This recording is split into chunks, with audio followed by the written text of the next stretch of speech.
All right, lads, let's get this show on the road. What's up? I gotta shave. Ugh. I always forget to till I see myself on the OBS preview window. What's up? Early by one whole minute. I know. What a senseless betrayal. What's up, everybody? Oh my God, Vosh. Hi. Hello to you too, El Bieber. How grow a beard? Concentrate really hard, and eventually it works out. Do I have a barber? Who has a barber? God, no. I shave my own beard. I shave my beard with like a cheap beard trimmer. I don't use a razor. My skin's too sensitive. It just makes rash break out. Um, Second thought, did a video on authoritarianism. There's literally no reason to watch any video or read any writing or anything from a Marxist-Leninist on authoritarianism because they all say the exact same two things. One of which is, um, isn't authority good because when you do a revolution, that's like authority? What does authority even mean? Like, doesn't even mean anything, huh? And the second one is that Stalin needed to criminalize homosexuality to protect the Soviet Union from Western influence. And that's it. Like, those are the two arguments they make over and over and over again. Those two arguments. That's it. Like, they can take longer to make them sometimes. Sometimes they use more analogies, but those are the two arguments. Yeah. He doesn't do that, though? Yes, he does. Yeah, I don't need to watch it. That is what he does. Yes. Um,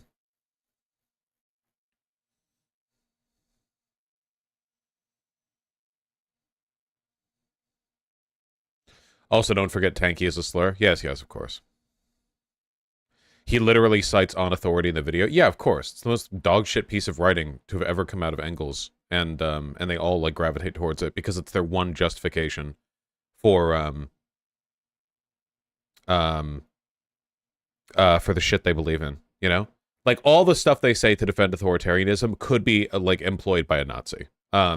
Basically, like a Nazi would say, hey, we believe in like we want to like freedom and righteousness for like the Aryan people. We want them to be free from this, that, the other. But in order to get that freedom, we need to do these things. And the only way to get these things through, and like it's the same thing. Like it's authoritarian jibber jabber. There's no point in listening to it. It's brain poison. It's senseless. It's zero IQ bullshit.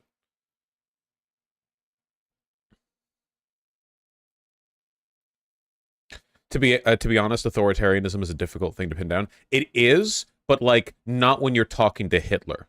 You know what I mean? Like authoritarianism is a pretty nebulous concept and it is pretty difficult to figure out like specifically. But if you on one side of things you have like a normal person, like a regular normal person, and the other side you have Hitler, it's actually really easy to figure out where like the authoritarianism is.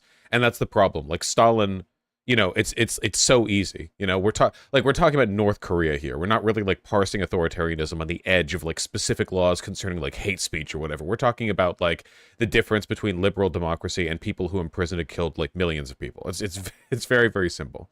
Um, Jibber jabber. It's jibber jabber. So wait, did somebody say he got thrown out of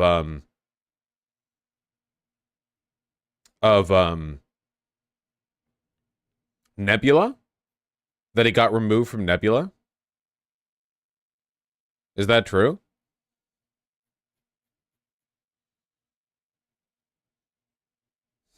Yeah, he did.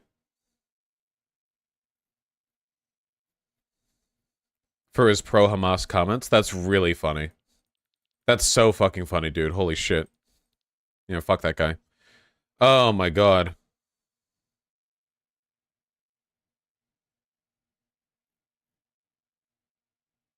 I believe he literally said people use authoritarianism to describe systems different than their own. Yeah, yeah. Again, no, it's jibber jabber, jibber jabber, jibber jabber. Um, U.S. bases are under attack all across the Middle East. Houthis even fired at Israel, but it was shot down by a U.S. destroyer. Some articles say the ship was the target, though. That's fine. The Houthis can't do shit to a U.S. naval. Like, no, it's fine. Yeah, people. There's going to be like rustling all over the Middle East, but it's not. It's not. I don't think it's going to bait the United States into a war, if that's what you mean.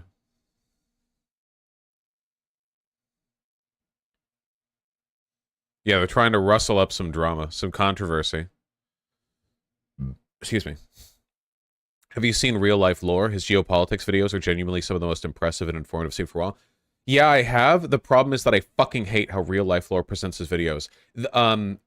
Super Eye Patch Wolf does the same thing, where rather than saying something like, this country is big, they'll say something like, and what I didn't realize is if you look at this country and you take a look at its size, it's quite imposing. And every sentence has that happen to it.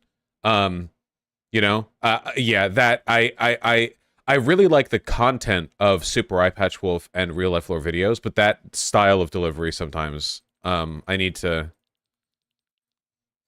It takes me a bit, you know. Yeah, Super Eye Patch Wolf makes jokes about it, which is true. When he plays into it, it's funny. The Real Life Lore videos sometimes though, it's like, you know, that's racist against British people. No, it's not about the accent. It's about the writing. It's about the delivery. It's chewing on the lines. Yeah,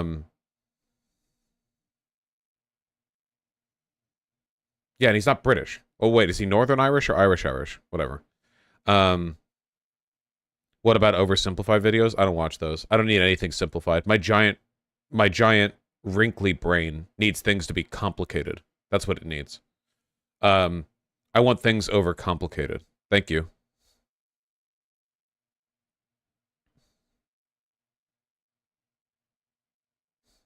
Undersimplified, yeah. Vosh criticizing someone for using flowery language. I'm a live streamer, okay? I'm live streaming. I don't have a script. Thank you. Thank you. Says the guy who won't read one paragraph in an article. That's the opposite problem in my case. And also, I have ADHD. Don't be ableist, okay? Listen, all right? I haven't been able to get my Adderall filled for 3 fucking weeks, okay?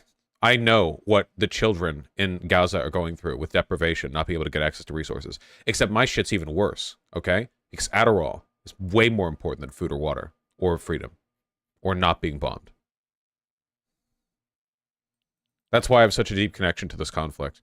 I call my pharmacy and I'm like, "Hey, do you have the Adderall yet?" And they're like, "No." My heart races and my vision flashes to the ghettos of Palestine. Yeah, I get chills, you know? Ooh.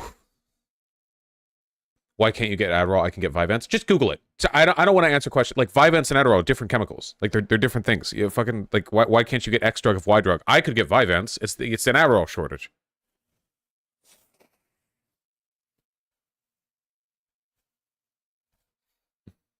After 75 years of Palestine, can imagine 1% of your pain. Yeah, exactly.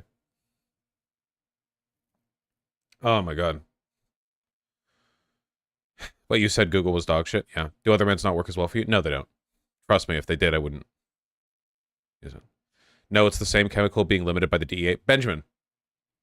Fuck, don't you fucking backtalk me, you child. Vyvanse and Adderall are not the same drug. You fucking same chemical.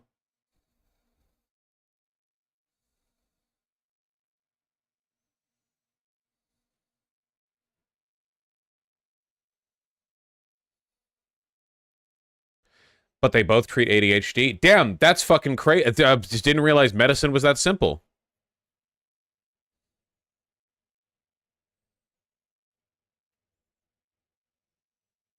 Have you tried making bathtub Adderall? I'll call Demon Mama and see if I can get the specs whipped up. Hamas has handed over the 2 American hostages to the Red Cross. Is that true? Wait. Hamas, Red Cross. Hostage. Oh, wow, 14 minutes ago. Wow, that's actually a pretty big deal. 2 American hostages, mother and daughter, released by Hamas. Huh. That's good. I mean, good for them. I'm glad they're safe. Here, CNN article. There we go. Yeah, great. Now we can leave. Okay. American hostages being released from Hamas. Demonic source. Okay, who facilitated this? The 2 are being released on humanitarian grounds because the mother is in poor health, the same source said. It's unclear whether they will leave Gaza into Egypt or Israel. Dude, if they leave into Israel, they try to cross the border fence and get shot by IDF. Holy shit.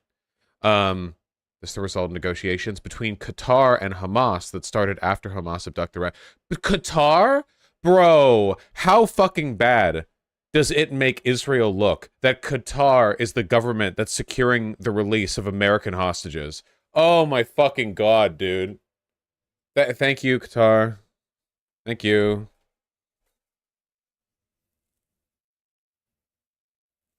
Qatar has a nice flag, I think. Maybe that's why they released him.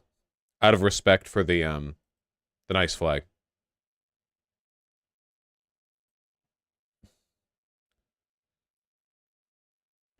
Red Cross says around 60 tons of aid has been mobilized and is ready to be sent to Gaza, including a 4-man surgical team. We have some more supplies ready to go. Nice. Happy to hear that. Hopefully they don't fucking die like a bunch of the Red Crescent guys did.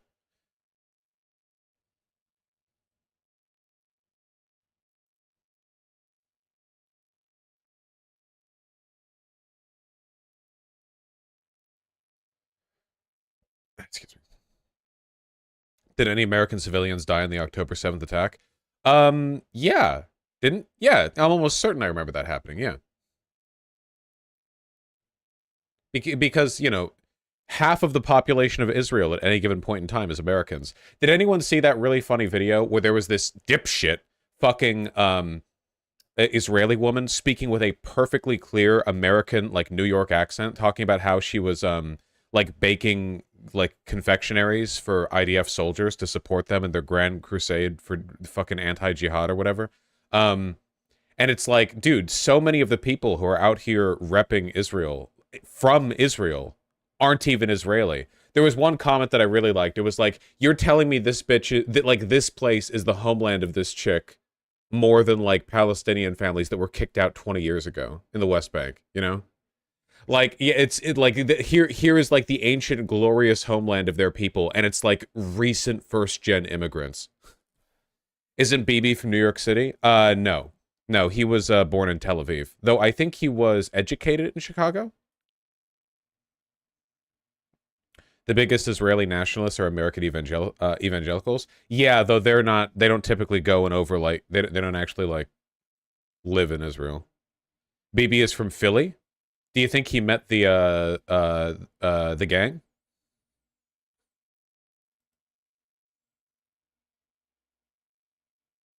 Do you think that's why he is the way he is?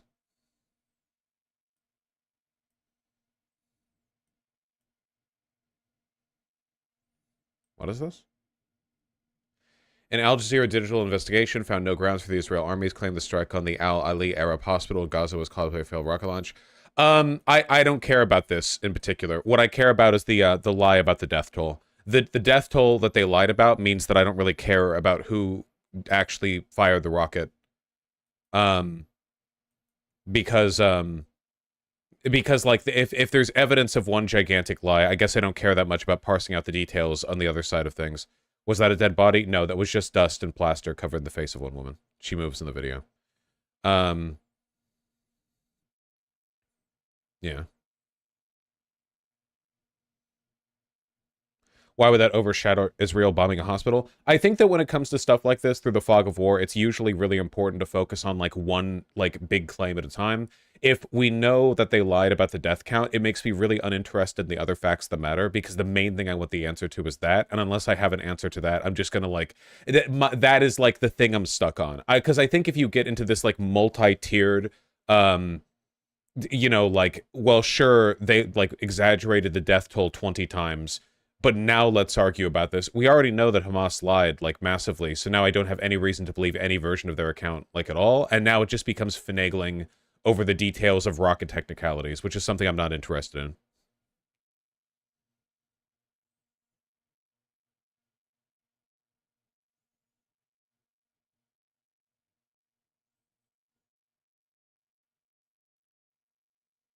Yes, U.S. intel said that it was a rocket failure from Hamas.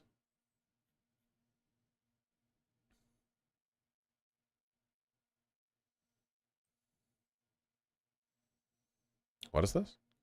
Great Al Ribia journalist grilling Hamas's Khalid Mashal from an Arab perspective. What is this?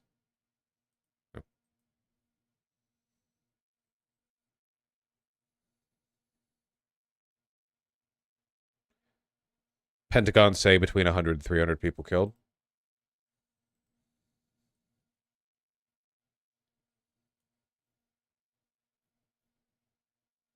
Where? Where?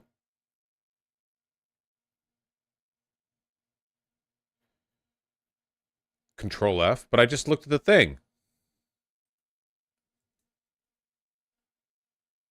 U.S. intel assessment estimates 100 to 300 were killed in the Gaza hospital explosion. 100 to 300 range. Assess the number of casualties. Figures may evolve. U.S. number of 500. Staggering loss of life. Okay, I guess we'll see. Khalid Mashal is the one Hamas leader that's currently hiding out in Qatar. Aren't a lot of the Hamas leaders hiding out in Qatar? What about the possibility of it being an Israeli artillery strike? It wouldn't be artillery.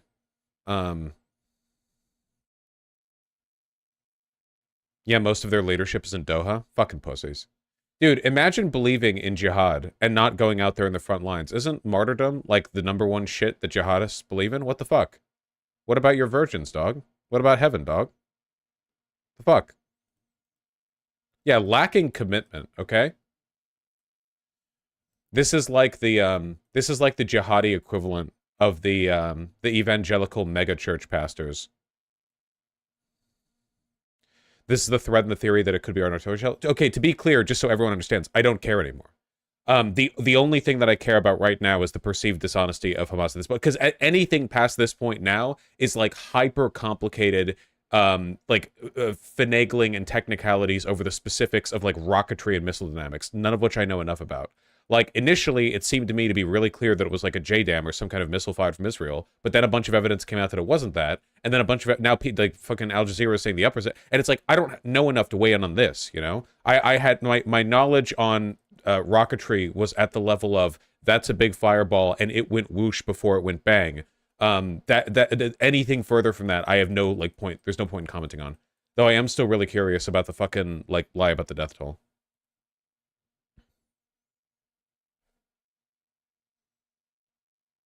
Yeah, I know, Tequila Sunset. Many of the bodies were torn into pieces. I can see why they might have said 500. No, I did. Stop. I'm going to ban this topic. This is going to turn into like the fucking 9/11 of this chat, where it's like past the point where there's any point in talking about this. It's just like this infinite, interminable engagement, you know.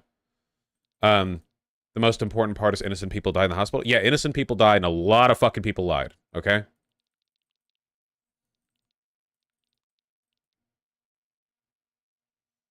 Who cares about the death toll lie? It's pretty fucking important. No, stop. Not here. Not here, not today. Yeah, misfired rockets can't melt steel beams.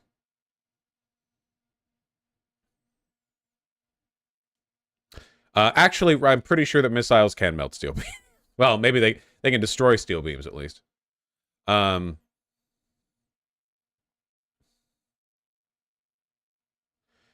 Hinkle has 1.3 million followers now.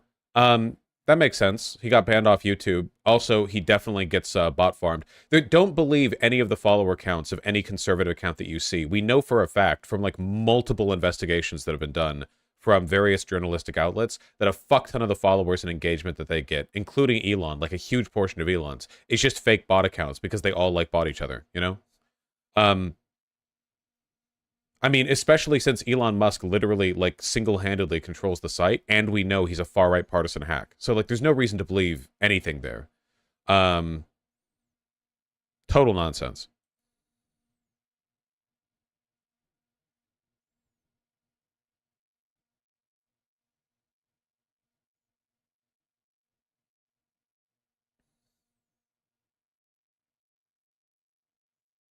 You know, Elon lost 24 billion yesterday? Didn't Elon Musk recently say that the Cybertruck has like screwed him over? Didn't he recently say like this was bad? Elon Musk talks Tesla. We dug our own grave with the Cybertruck. Please. God almighty. The Tesla CEO said he wanted to temper expectations during Q3 results call. Okay, everyone needs to remember why the Cybertruck exists to begin with. Like, why this thing exists, okay? The Cybertruck is meant to appeal to two demographics simultaneously, but there isn't much of an overlap between those two demographics. Elon Musk represents both of these demographics, but most people don't. For one, you have to be a hyper-autistic nerd. only the nerdiest losers would ever consider this to be something they should buy and put their asses in, okay? Like, you have to be a gigantic nerdy loser. That's one, okay? And that's a fact. You do. Number two, I'm going to ban anyone who mentions Adderall. In fact, holy shit. Why would you think... Jesus. Number two, the second group, and you can understand what the problem is between these two things, okay? The second group that this is meant to appeal to is wealthy doomsday preppers. This was advertised as being some kind of rugged wasteland warrior vehicle with bulletproof panels and glass where you'd be able to, like, ride out and survive the apocalypse. I know that sounds dumb, but if you go back and watch the videos where he promotes this, I mean, look at this. Who advertises a car by saying that it can shield you from gunfire? Like, think about that for a second. Who buys a car thinking, can this shield me from gunfire? And then, of course, he broke the windows live with a baseball bat. Yes, I recall that, yes. But regardless of that fact, you know, Americans, well, no. Again, because this is the big overlap. How many people... Listen, there are loser nerds and there are doomsday preppers. How much of an overlap is there between both? The answer? Not that much. People who are genuine... No, not that much, guys. The people who are genuinely committed to, like, doomsday prepper shit would never waste their money on some stupid vanity... Like, these are the kinds of people who store food in buckets, all right? The kinds of people who are genuinely fucking committed to, like, orienting their entire life around this, like, fear of poor people's reprisal after the collapse would never go after some stupid vanity project like that. And people who are into dumbass nerdy tech shit might fall for this, and I think they're the people who are most likely to go for it. But if it's only meant to appeal to, like, the dumbass nerdy, like, loser demographic, it costs way too much. Because they've tried to engineer it to also be this doomsday prepper vehicle. This thing was cooked from the very beginning. And I think that was pretty obvious to everyone except Elon Musk, because according to all the reports we have from within Tesla, a bunch of other people were telling Elon Musk to not do this. Cybertruck cost. Tesla initially quoted a starting price of $40,000. But it'll probably be much more expensive than that. That's a good way to ensure, like, consumer confidence in your car brand, if you quote an initial price and it ends up being wrong, you know? That's pretty good. When it announced the Cybertruck in late 2019, advertising a highly appealing starter price of $40,000, two higher performance models be $50,000 and $60,000 respectively. Wait, do we not actually have the price yet? Like, do we just have the announced price? What price is the Insider article predicting? Like, what are they saying is actually going to be the case?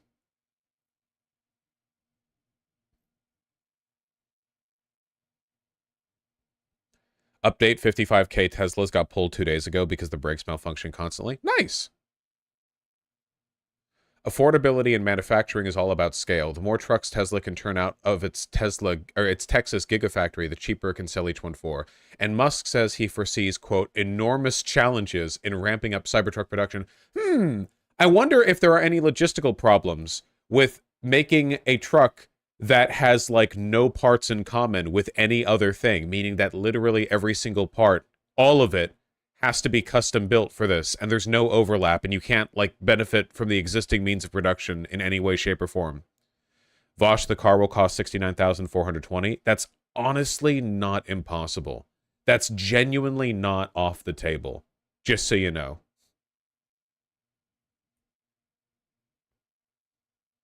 We already have a couple of people who are driving around in the Cybertruck, but I think they've got, like, the early release. Whatever the case may be. We dug our own grave with the Cybertruck. Let me see. Probable complications as they try to scale production. Perhaps he regrets these words now. Earlier this year, photos of under construction Cybertrucks at the company's factory in Austin, Texas, revealed stamped steel unibodies waiting to be clad in their unpainted stainless steel crossed out potato sacks, body panels. What? The Cybertruck was originally going to feature a monocoque body similar to a Formula One car or prototype, except made of folded stainless steel rather than carbon fiber. What? Did he initially promise that it would... Okay. Hold on.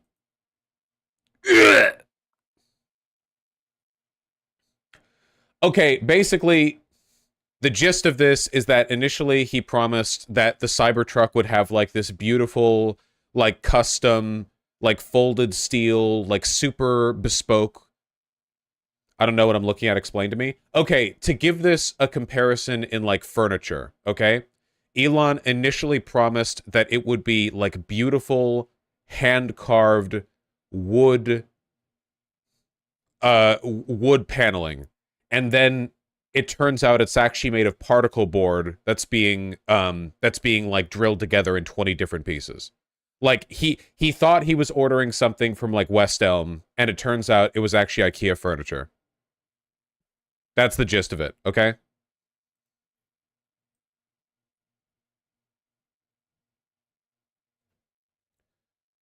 Might as well be made out of wood.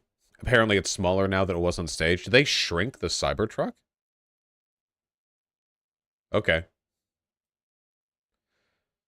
Wow, Vosh, I didn't think you would know what West Elm is. What is that supposed to mean? Benjamin, I swear to God, if you act annoying about Adderall and Tesla in one stream, you're getting the 24-hour. I swear to God. You can't buy your way. You can't buy your way out of my ire. If you have a complaint, you can issue it in chat. Don't beg to get on stream.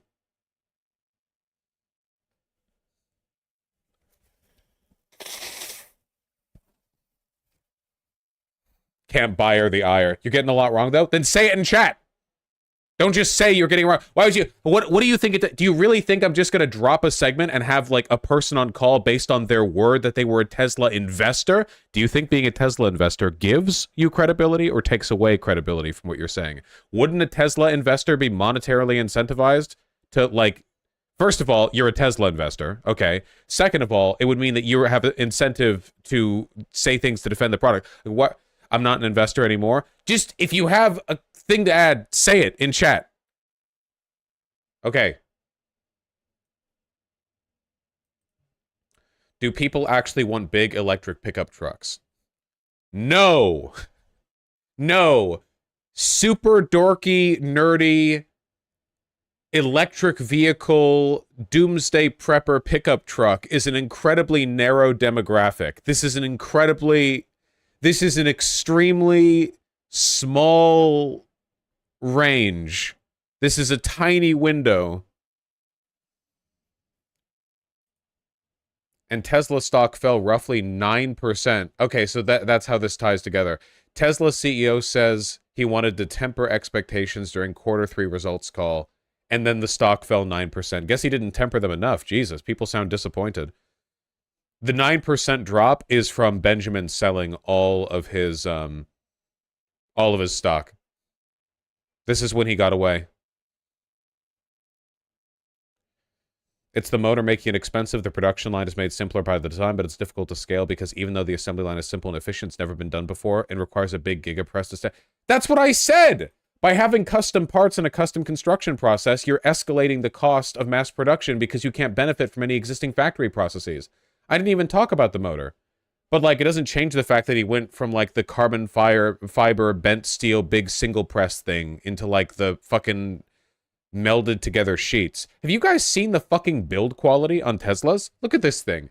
Tesla Cybertruck build quality. Have you seen the, like, the... Here, hold on. Musk unhappy with Cybertruck's poor quality calls for Lego-like precision. Lego-like precision isn't enough for cars. That's... Dude, what kind of person is Elon that he's building a car and he's like, it needs to be good. It needs to be good like Legos. It needs to be good like Legos. Can't wait to drive my car that is built with Lego-like precision. Yeah, Lego has pretty phenomenal precision. For toys. Indeed, every image we've seen of the Cybertruck thus far, including those posted by Musk to his social media account, shows shockingly inconsistent build quality, particularly at the front of the vehicle, where multiple stainless steel panels meet at angles that remind some of a deli slicer. Oh, no, no, no. Oh, yeah, you can see it right here. I know this sounds really, really minor, but stuff like this is actually really important when scaled up to the build quality of like a vehicle. You can see it right here. See? Notice how from this angle there's more of a gap right here than there is right here? This is literally just like a plate of steel. Ka-chunk! You know? Like this. So a good example would be like, hold on, let me take a random car, okay? Mazda CX-50, just a random car, you know? And if we take a look at it, let me get a image from the side here.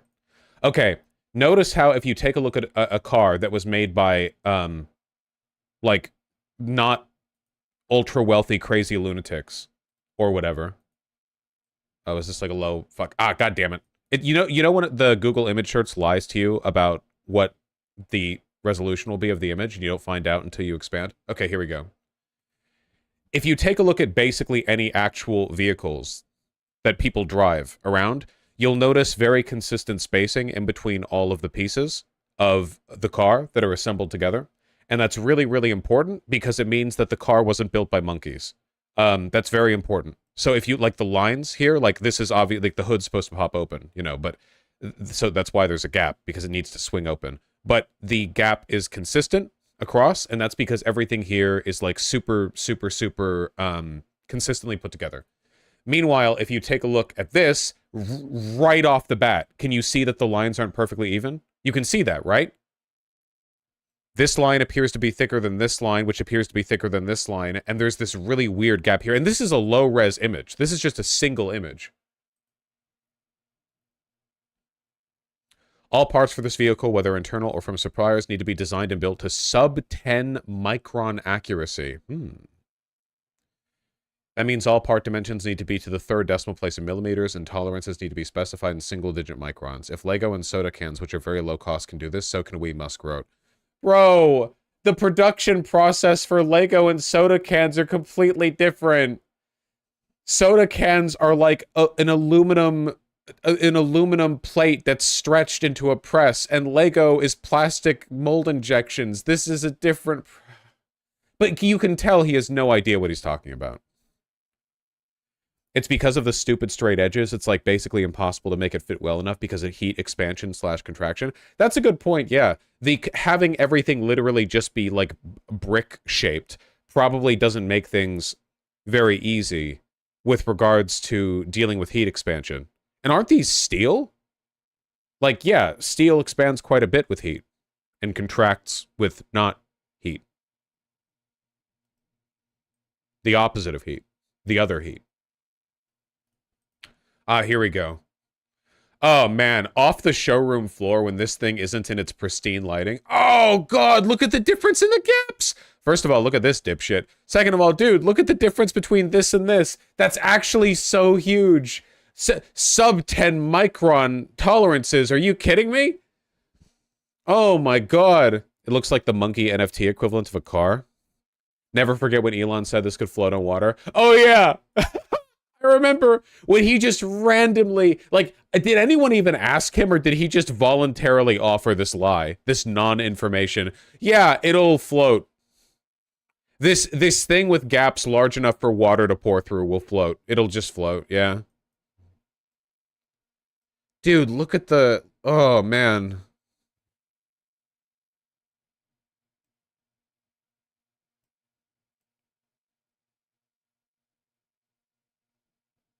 This is rough. Well, good. Anything bad happening to Elon is good for the world.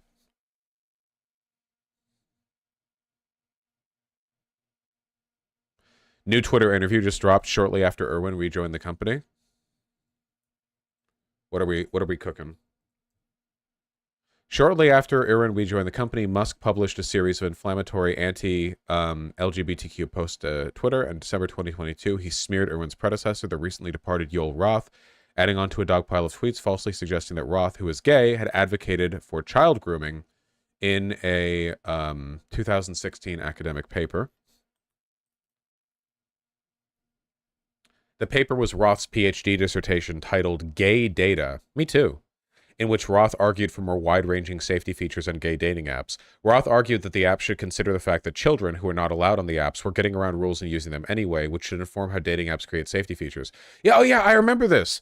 Basically, the paper was like, listen, okay, kids shouldn't be on Grindr, but kids go on Grindr, and there's no safety feature that can actually prevent kids from going on Grindr. So, if there are going to be kids on Grindr, we should have safety features to keep them from being, abused, right? Like, there should be contingencies and backups in place to account for things that we don't want to happen in that range. How is that bad? Because right-wingers took this obvious factually correct statement and interpreted it as Yoel Roth wants children on Grindr, even though the paper was entirely about how it's bad that they're on Grindr. But, fascist gonna fascist, right? Like, they do like fascisting. Fascisting. Okay, why are we looking at this? This isn't about the Cybertruck. This is about Elon Musk being a cyber cuck. Nice. End the segment. We've got a lot to talk about.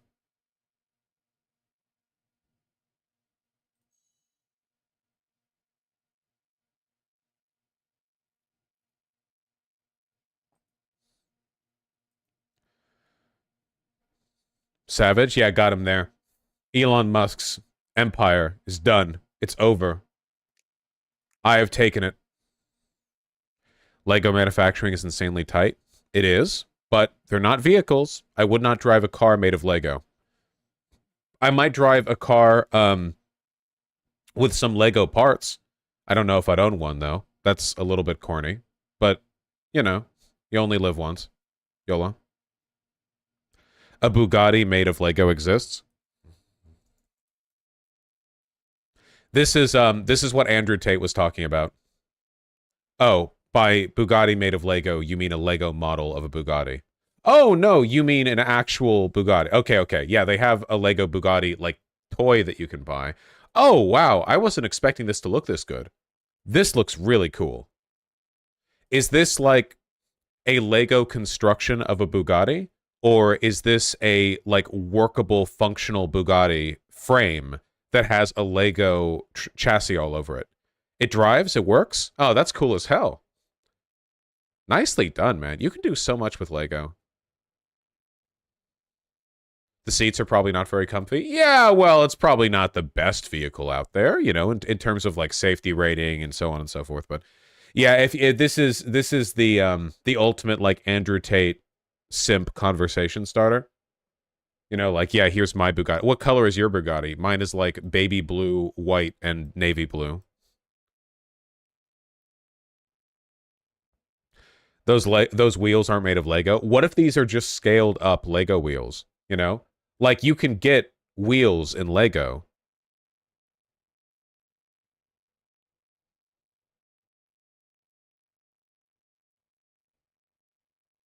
It triggers my tryptophobia. I can see that. Yeah, I can understand that. That feeling. Huh. Neat.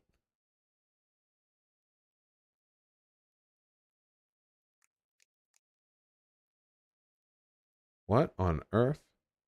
Lego are one of the biggest tire manufacturers as well. Yes. Gosh, it's so fucking ugly. What?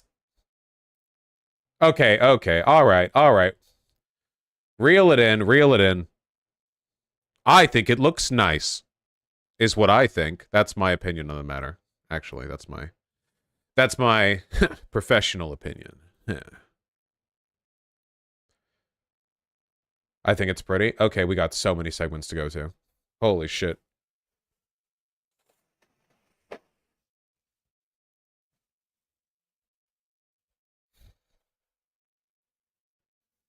That's so much shit. So much shit.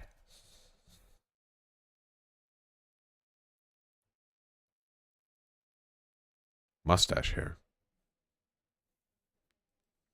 Okay. Guys, You know how we have a government shutdown looming, and the Republicans are the majority in the House of Representatives, and they're trying to elect a House Speaker, and they can't because they've got some rowdy rootin' tootin' point and shooting people who were elected, who keep shutting folks down, shut down Kevin McCarthy. Steve Scalise wasn't able to get his votes off the ground, and now Jim Jordan is also not able to get his votes off the ground. Jim Jordan had a bizarre press conference earlier today. It basically meant nothing. Like, this is so strange, and it makes the Republicans look so bad. It's actually hysterical, okay? Issues. I think the American people are thirsty for change. I think they are hungry for leadership. It's true. It's true. Frankly, they know that the White House can't provide it. They know the Senate won't lead. And they are looking for House Republicans to step up and lead and make change on these important issues.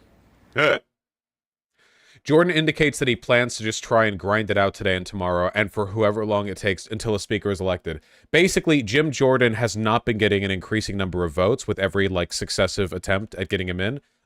It's only been getting worse. So for some reason, the person who is increasingly demonstrating themselves to not be capable of being elected, Vosh Jim Jordan is ending his speakership bid after losing his third vote. Wait, he's out? What? Wait, as of when? As of an hour ago? So he held a press conference at the morning after fucking up multiple times just for him to get dropped the next. Bro! Oh my god! It's so embarrassing! Dude! Oh my god. Well, never mind. I mean, okay. Here, let's finish listening to this bit from the press conference because it makes him getting kicked out even more bizarre, okay? This press conference might have been what motivated them to kick him out because this was really weird. So lay out your path. Are you just going to call roll call vote after roll call vote today and tomorrow and into the weekend and try to wear your opponents down? Because it didn't seem like you made any progress yesterday. Well, you all said that we were going to lose between the first vote and the second vote. You all said we were going to lose 10 to 15 votes. We stayed the same. We picked up a few. We lost a few. No, you lost more than you picked up, Jim. You lost 4, picked up 2. You can't obscure that. I think the ones we lost can come back.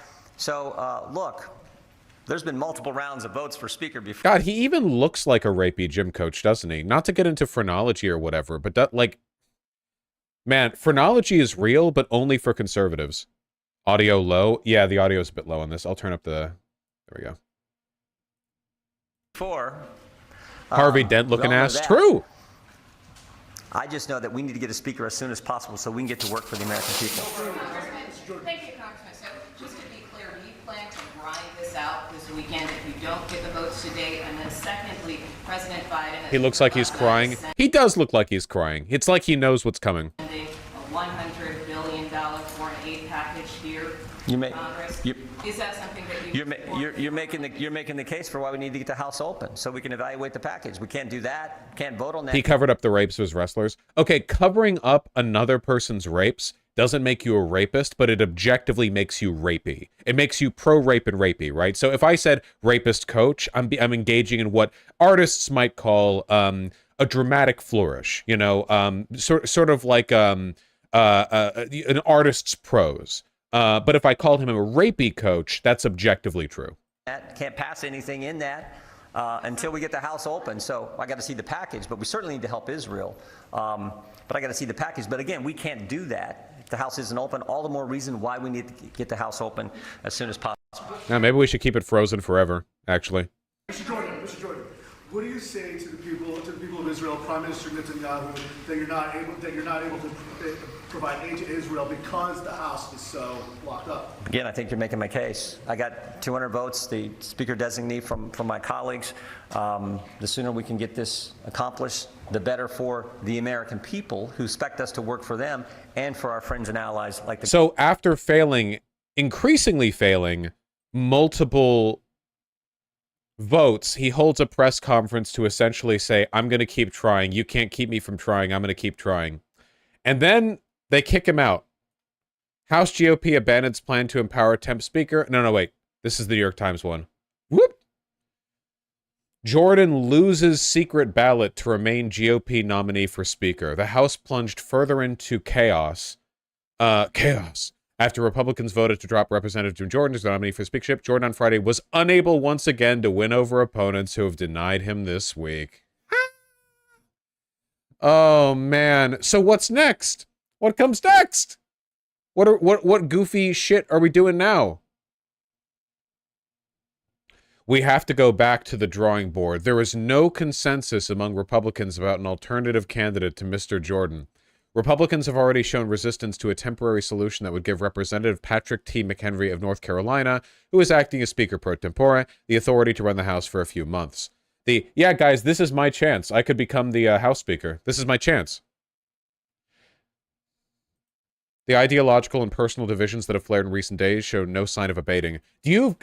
I know I keep saying this, but do you guys have any idea how embarrassing this is for the GOP? The GOP, like, historically has been better at unity than the Dems, largely because fascists know when to kiss ass. So when Donald Trump came in like a wrecking ball, you know, there was a lot of resistance at first, but then eventually they all bent the knee, or at least almost all of them did. You know, John McCain's last living act was to protect Medicare for some reason. So, you know, fucking whatever. You have dark horse candidates coming in with their sidewinders now and again. But for the most part, they get along. This is really fucking embarrassing for them. This looks so bad for them. And now they're just giving up, and they're just going to be like, yeah, fuck it. Let the speaker, let the temporary speaker have like more power, you know? Like, they're so, like, this has never happened before. Guys, I'm not incorrect on this. This has literally never happened before in American history, right? Multiple constant failures for a party to elect their own House Speaker, and then just empowering the temporary speaker. Like, fuck it. This is essentially the equivalent of, like, trying to find a teacher for a classroom over and over, and then eventually you're like, you know what? Just have a temporary teacher. Have a substitute teacher for the rest of the year. Just whatever. Like, fucking, yeah. Here's your sub. Here's your sub. Here you go. Just, yeah. All right, we're leaving. Absolutely incredible. That happened to my school. It happens.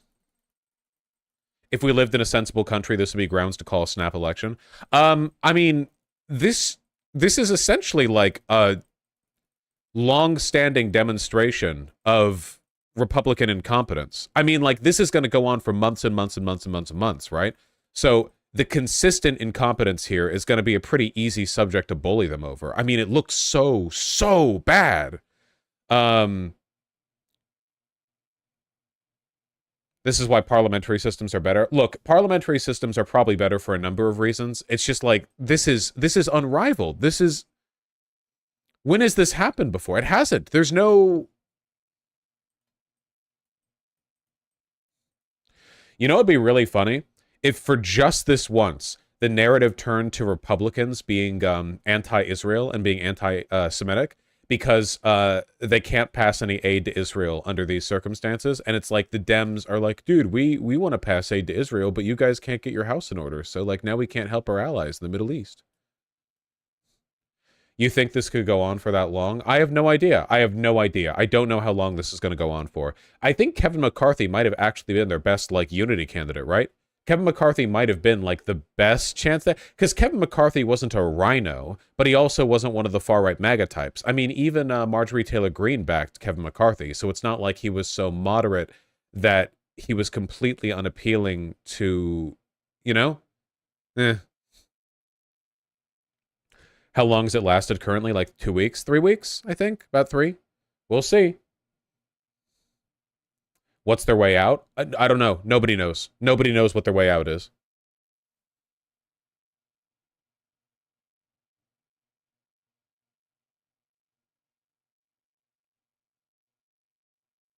What's their way out? A bullet, yeah. He had the fewest votes for over 100 years today.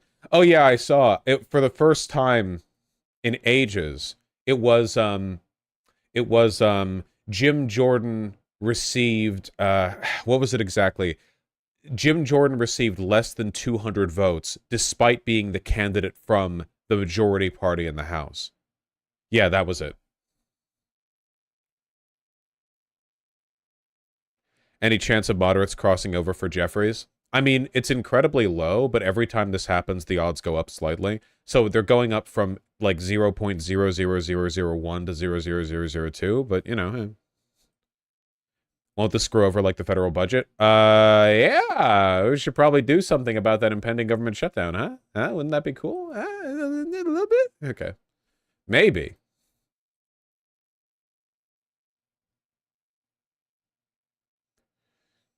All right, moving on.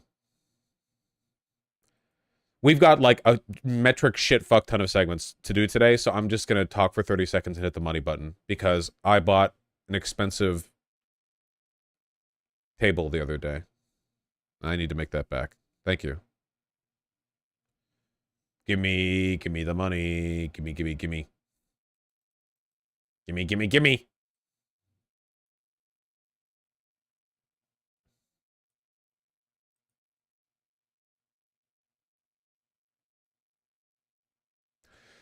Yo! Is this true? Well, I guess it's in a news article, so it's probably true. I don't know. Alex Jones can't use bankruptcy to avoid Sandy Hook damages, judge rules. Really? InfoWars host must pay $1.5 billion to families who sued over his conspiracy theories the 2012 massacre was a hoax. Really? Oh, I figured he would just declare bankruptcy and get out of it. If he can't do that, then... like, what's the other option? Faking his death? What? How will I get my male vitality pills? I'm sorry. You can get Flintstones chewable vitamin tablets at any grocery store, actually. How many years can he drag this out? I don't think he can drag it out much longer.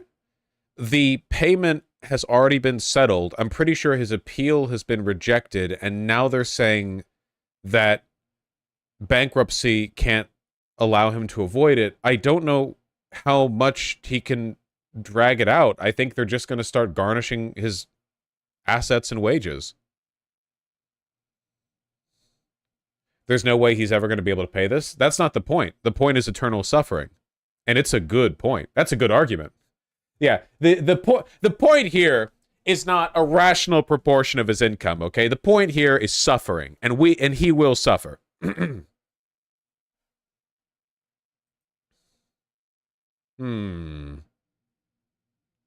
decision is another significant defeat for Jones in the wake of juries in Texas and Connecticut punishing him over spreading falsehoods about the nation's deadliest school shooting. Jones filed for Chapter 11 bankruptcy protection last year, and more recent financial documents submitted by his attorneys put his personal net worth around $14 million. Wow. That's not a lot. Like, that's actually very little. I'm pretty sure that a couple of years ago, his net worth would have been closer to around $100 million. That is a significant reduction in his wealth. He had a lot of it in shell companies? Probably, but this probably gets a lot. I guess personal net worth, and a lot of it like goes to his family, yeah. But Lopez ruled that those protections do not apply over findings of willful and malicious misconduct. The families are pleased with the court's ruling that Jones' malicious conduct will find no safe harbor in the bankruptcy court. As a result, Jones will continue to be accountable for his actions into the future regardless of his claimed bankruptcy. An attorney for Jones did not immediately return a message seeking comment on Friday. Yeah, I wouldn't either. What do you say to that?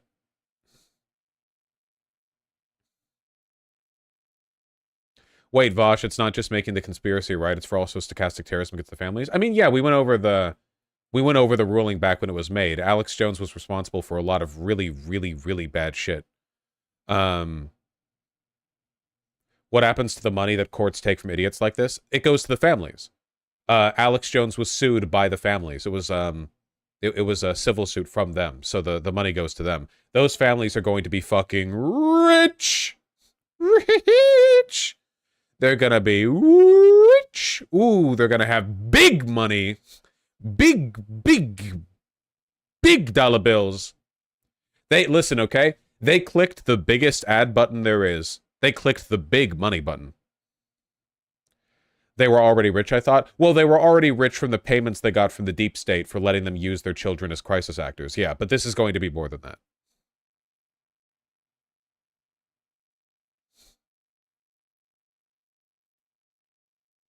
Big. Big dollar.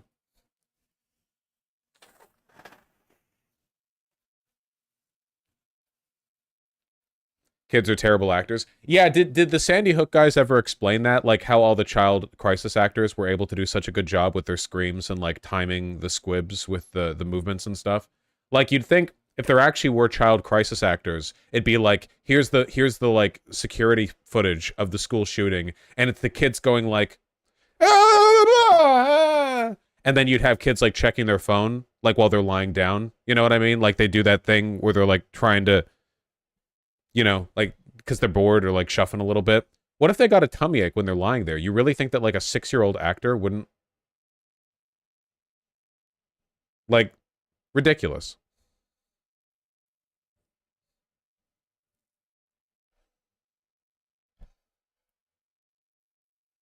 Kids would be giggling? The kids would be giggling! Yeah.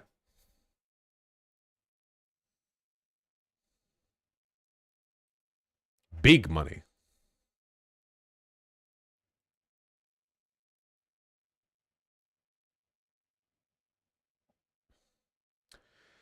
Big Twitch news. In line with the coming change to our TOS, we are now allowing you to simulcast on any service. Really? And how many times have they changed their rulings on this? Like 50 times?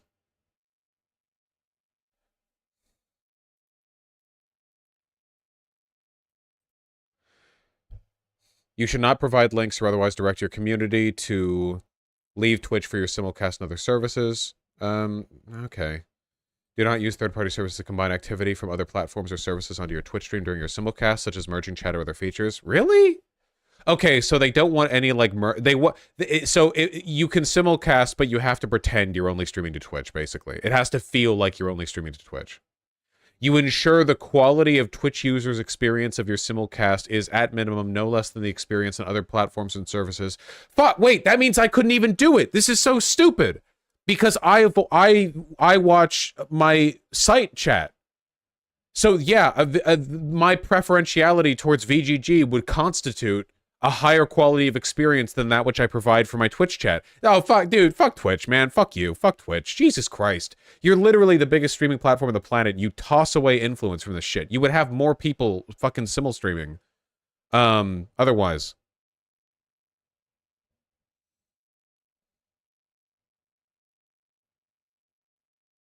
Yeah, I've heard Subs and Soda. It's all I fucking see on Twitch or Twitter.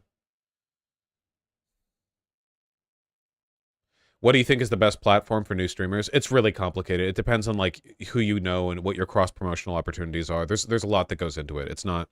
Is this not unfair business practice? No, it's not. It's not a violation of any rules that I know of. Okay, we've got so much shit to look at. Guys, it keeps the amount of shit keeps going up. Okay. Let me see. Do I care about this? From trusted news site New York Post, which was founded by Alexander Hamilton. I found that out from the musical.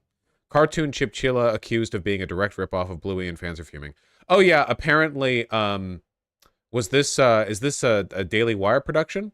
The Conservatives, yeah, the Daily Wire, founded by American commentator Ben Shapiro, has teamed up with filmmaker Jeremy Boring to make a new cartoon hosted on their subscription streaming platform called Bent Key. A little while ago, the Daily Wire pledged like $100 million in funding to grooming children. I'm not kidding. Like, it was actually like, we need to spend this money to create cultural content for young people to promote the values of conservatives. It was like that. It was essentially just that, yeah. Which is really like, it's so crazy how fucking direct and upfront they are, you know? Like, there are a lot of children's cartoons or whatever else that are kind of like implicitly left-leaning, but that's because being left-leaning is good. It's morally right to be left-leaning, you know? And also, left-leaning people are just like, keep in mind that like it's left-leaning to agree with shit said by Sesame Street. If you believe that sharing is good and being nice to people is good, these are left-leaning values. So, you know, but it's not that obvious. Like, it's not like fucking George Soros is like, we are spending $1 billion to create Bluey left-leaning propaganda or whatever. I don't know anything about Bluey. This is one of those shows that, like, your autistic moot might get a hyperfixation on. Apparently, it's better, it's, like, more mature than you'd think, but every adult watching a kid's cartoon says that to rationalize it to themselves. Like, I've done that too, but I'm self-aware about it, you know? Like, I'm not going to delude myself into thinking that Steven Universe is using every single one of my brain cells as an adult to comprehend what's going on in it. Or like Avatar The Last Airbender. But it is a really good, you know, they're still really good shows on their own merits. People say Bluey's really good. So, like, you know, that's cool. If people like it, that's good. Anyway, if these are really stills from the Daily Wire show that they're doing, this really looks like Bluey, huh? They really got that one, didn't they? The color palette and art style. I bet the animation looks like trash. They never get good animators on.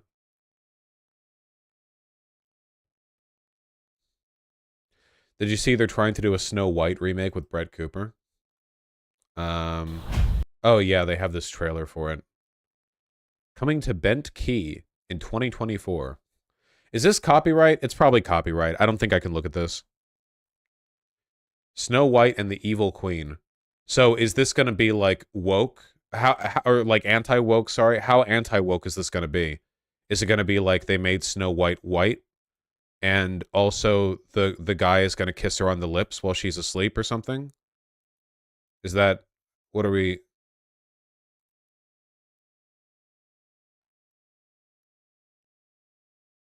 Espero que tragam esse filme para o Brasil doblado. Nós apiamos esse filme. A Brett atilenda demais, mais como Branca de Neve. I agree completely. See. He wants a Portuguese dub. Is that what he was saying? In this jabbering language. That's Portuguese, right? I can't tell the difference between Portuguese and Spanish by looking at it, but I can by listening to it. It sounds different.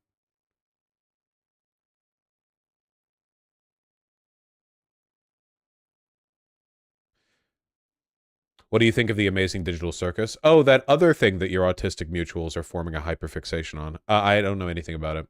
I saw that one really funny clip of the guy who made the Twitch thought song, you know, so you're a Twitch thought, nasty greedy witch. This guy's voice is so repulsive. I'm a Chad type, Mad Poggers lad type. That thing. that fucking thing. And anyway, it was like watching the... Fuck it. Can you find me those? Hold on. Oh, man. That's worth a segment just for how bad it is. Not even 10 minutes. Give me 5. Give me... All I need is 5. Where is it? Those clips of him being like, Rule 34. That one. Does anyone... They went pretty, like, viral on Twitter, so... I feel like it shouldn't be hard for you guys to find it.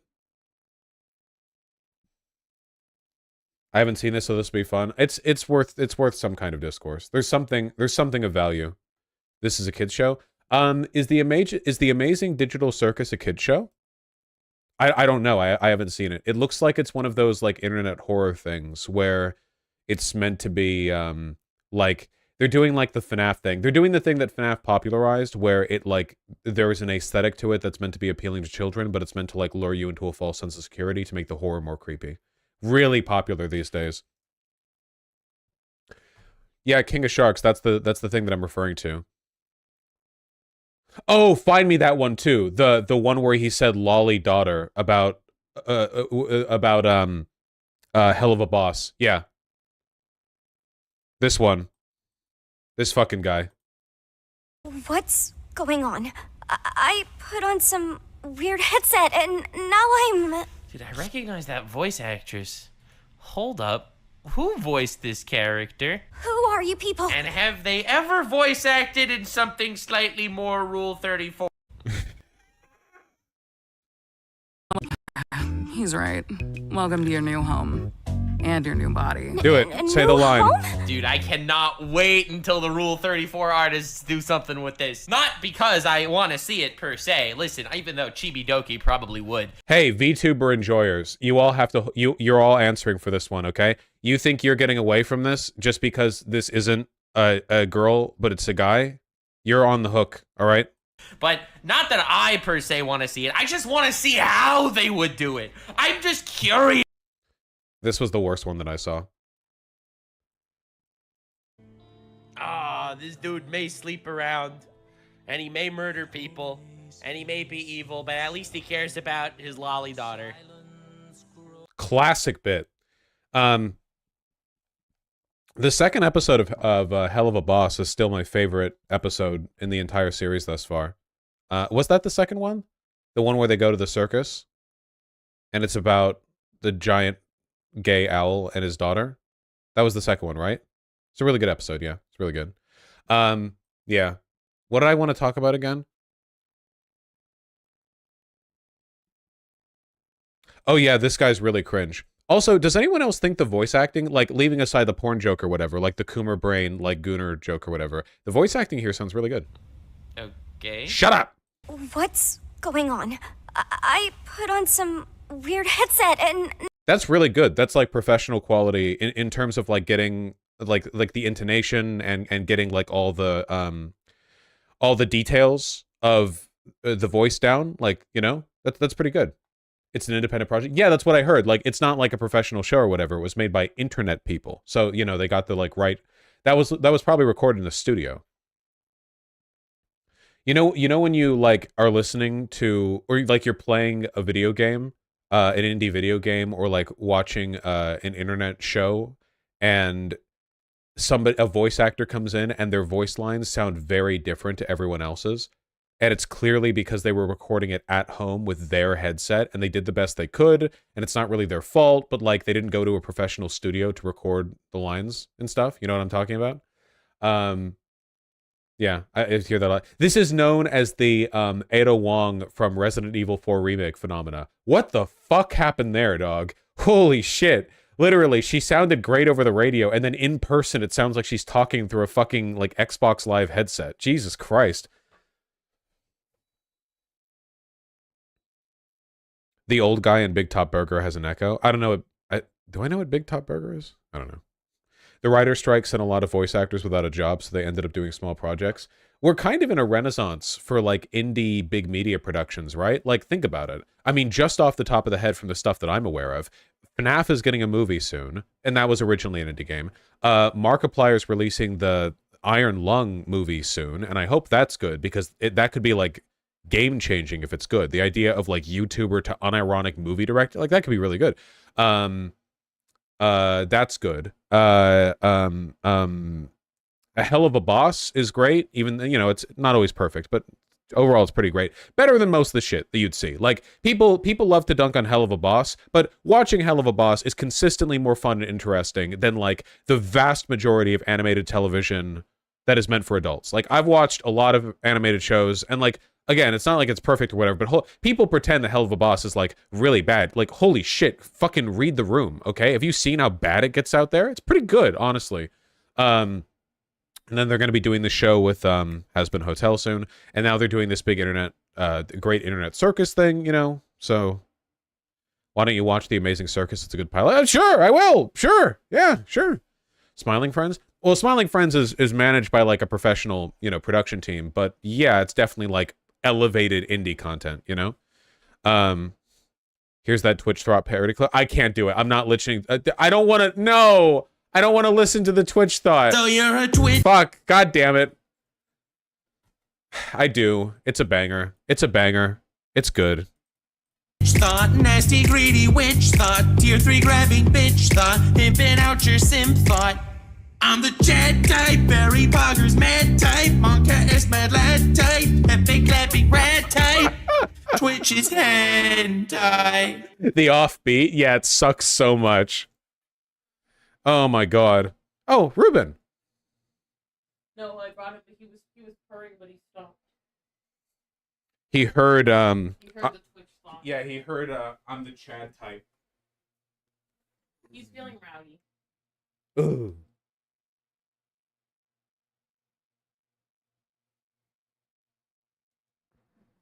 Grab the can, grab the can. Wah! He's getting them. He's got you. Wow.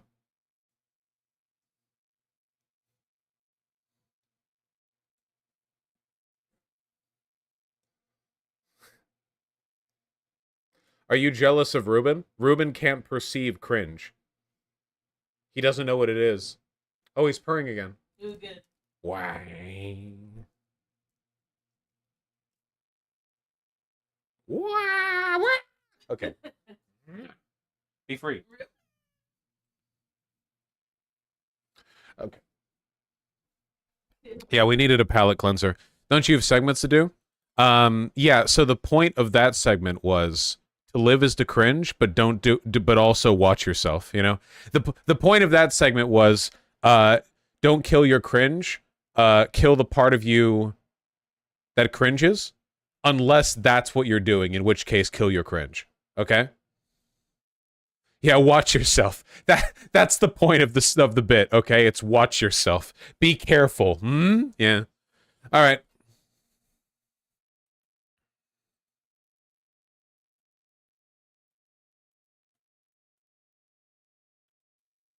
We're going to do one more teeny tiny little segment, Bitterino, and then we're going to do the Hasan Pierce Morgan thing. You thought we forgot, huh? You thought we forgot? These motherfuckers thought we forgot. They forgot. They forgot that we would never forget. Except we constantly forget to do segments. So actually, yeah.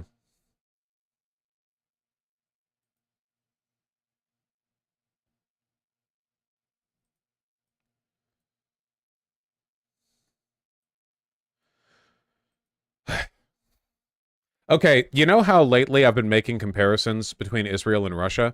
There's a reason why I do this. You know, the liberal West has been pretty much entirely mobilized ideologically against Russia. You know, we've had multiple years of nonstop anti-Russian propaganda as a consequence of their invasion of Ukraine. Justified propaganda, by the way. You know, propaganda isn't necessarily untrue, it's just politically motivated. And boy, are we politically motivated to dislike Russia. The thing is, despite there being many, many, many similarities, not the least of which being that Netanyahu and Putin kind of get along, you know, a lot of liberals don't extend the same disfavor over to Israel. So I wanted to talk about two cool, super cool little bits of information. So, from the Spectator Index, as of very early this morning, Netanyahu's government approves regulations that allow temporary shutdown of foreign news channels on grounds of national security, as communications minister seeks to shut down Al Jazeera's bureau. So Al Jazeera is not the most pro-Israeli outlet, but the idea of like blocking foreign news channels while you're committing a genocide so that your citizens can't see information critical of that behavior is fucking insane.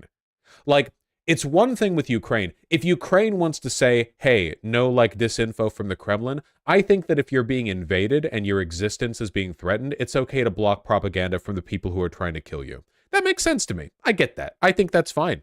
That makes sense to me.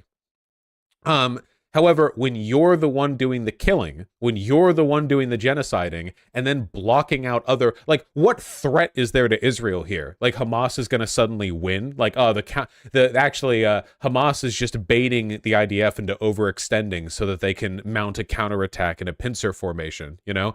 Actually, you know, you may think that Israel completely surrounds Gaza, but in actuality, you know, the Hamas is forming a surround, you know, around the entire nation. It's genuinely insane. You know, Israel has LARPed as a liberal democracy for a long time, but as the cultural and social forces that tend to exacerbate fascism become more prominent, they will shed that LARP more and more aggressively.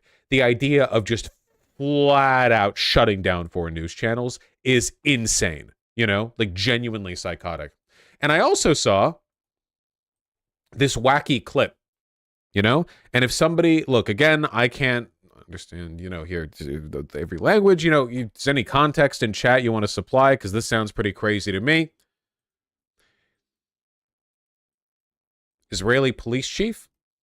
Wait, where's the audio?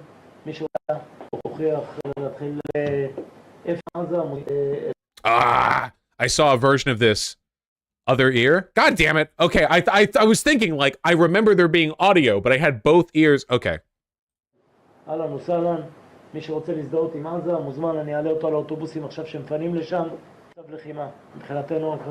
So this sounds genuinely insane to me, and I want a fact check from the audience right now. I saw other sources reporting on this, but I want to know, can somebody find or correspond this? Because I remember seeing other people corresponding this, but I want to make sure. Essentially, it's a police representative saying like, fuck these anti-war protesters, we should just send them to Gaza. Now, obviously, he doesn't actually have the ability to do that. At least, I don't think he does. But the fact that they have the initial text here blurred, I should have found a better video representative. Let me see. Why is the Hebrew blurred out? Lol. Yeah, I should have found the other video. Hold on. Israeli police. Zero tolerance. We can go off that one. Okay, here's the Times of Israel. That's pretty reliable. Police chief says zero tolerance for pro-Hamas demonstrations in Israel, suggesting that those expressing solidarity with Gaza should go to the Strip instead. Okay, there we go. That sounds more likely to me. Yeah, there we go. Whoever wants to be a citizen of Israel, Ahlan Wasalan, Shabai says in a video posted on Tuesday to the Israel Police's Arabic TikTok channel using common Arabic slang meaning welcome. Anyone who wants to identify with Gaza is welcome. I'll put them on buses that will send them there. I'll help them get there. Oh, there we go. Okay, I think we can trust Times of Egypt's translation on this. So essentially, yeah, a police chief saying, yeah, if you're going to be supportive of Gaza, you should go there. We will put you there. Times of Israel, you mean? Yeah, Times of Israel. What did I say? Vush misspeak? What did I misspeak this time? Egypt? Why would I say Times of Egypt? Is Egypt even on the page? Where would I get that? Huh. Oh, whatever. Nope, your brain just did a thing. It's been known to happen. Adderall. Ameliorate. Came to me in a dream. Yeah. So the whole, if you want to be supportive of our enemy, we'll just ship you there thing isn't exactly like new. I mean, that was done after 9/11, where anyone who was saying maybe we shouldn't invade Afghanistan and Iraq, well, it was, the immediate response from many people was like, oh yeah, well, so if you like jihadists so much, you should go live in Afghanistan. Like, that was a really common, yeah, they said that with the Vietnam War. It's just a very common, like, hawkish thing to do, where if you don't support our war, then you should go be victims of our war, which is not great. But, I think this speaks to the kind of, I think it speaks to the way in which the mask of liberal democracy is falling off a little bit. This statement on its own isn't that atypical, were it not for the fact that it was not just an errant comment, it was broadcasted proudly. You know what I mean? It wasn't just a politician letting a statement off. It's a police chief, and they posted it to their Arabic TikTok channel. It wasn't just like an offhanded thing or like some hawkish statement representative of the Hitlers present in this guy's brain. It was like the thing they wanted to promote. It was the statement they wanted an active threat out for. And between that and the just blocking of external media sources, Al Jazeera being the one they cite initially, but like, let's be real, if you authorize the government to block foreign critical media, they're going to do it like a lot. That's the whole point. Every authoritarian overstep is done initially under the guise of responding to one specific threat. All the TSA shit, all the Homeland Security shit we have to deal with. Hell, the fucking Patriot Act. It's always like, dude, bro, trust me, we need this authoritarianism in this specific instance to achieve this specific goal. And if you disagree, then why don't you go over there and live in Afghanistan? And then obviously the Patriot Act continues to exist now over 20 years later with no signs of either party shutting it down. So, yeah. it's Russia-like. And the only reason I say it's Russia-like here is because Russia is a fascist country, and I'm just saying it's fascist, you know. But people think of fascism as this really like abstract, kind of blurry, nebulous political term, which to an extent it is. All political terms are kind of abstract and nebulous to an extent. There's always variance in how they're defined and applied. Whereas Russia is a concrete existing government. So you can point to that and everyone can see that and go, wow, that looks bad. And, you know, it's just insane to me that there are so many liberals that will correctly criticize Russia and then just not identify anything happening in Israel in that way, in that context. Like, not even a little bit. Like, it all just gets buried under the dogma of Israel has the right to defend itself, you know? But yeah, it's not good. It's not good. It's not good. It's not good. The Patriot Act sunsetted under Obama. Wait, didn't it? It didn't fully, did it? I thought there was like a specific provision of the Patriot Act that sunsetted, but the general program. Is that true? Did we defeat it?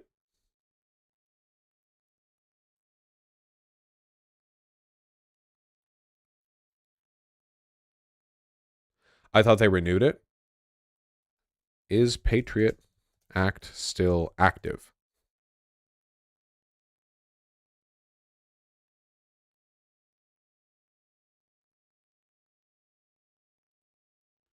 Here we go. Sunset provisions. Extension was passed. Barack Obama signed the Patriot Sunset Extensions, which extended 3 provisions. The provision were modified to extend 2019, passed in 2015. In 2020, efforts to extend the provisions were not passed, and as such, the laws expired. Oh, so it expired under Trump. Thank you, Trump. You know, that Trump guy, I've always said, real freedom hero, real hero of America, real believer, freedom, America. Freedom. Yep. Mm-hmm. It was almost certainly replaced by another mechanism. Well, yeah, Patriot Act's just one thing. There's also like the PRISM thing. There's like a whole bunch of shit. Go watch John Oliver's interview with Snowden, I think. That's probably the best and most concise explanation of the stuff that was found. It's not good. It's not good. Yeah. Thank you, Trump, as always.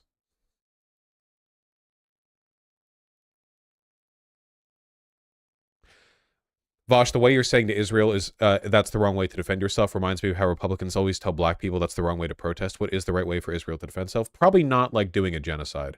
I would take your question more seriously because in abstract it is a good question, but like Israel has engaged in a 50-year-long policy of ethnic cleansing that has resulted in like mass international denunciation and constant human rights violations that have been tracked and monitored and reported on by basically every organization that cares to do so.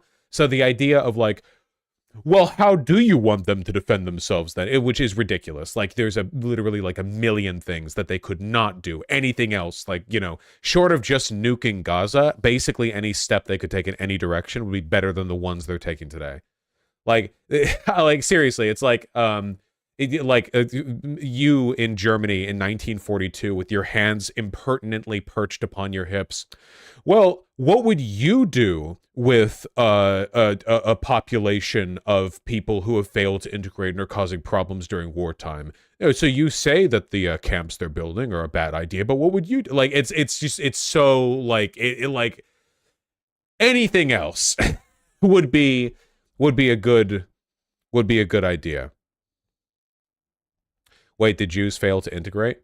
I mean, the Nazis would say so. What is integrating? In Nazi Germany, integrating meant becoming a Nazi. So it's probably a good idea to not then.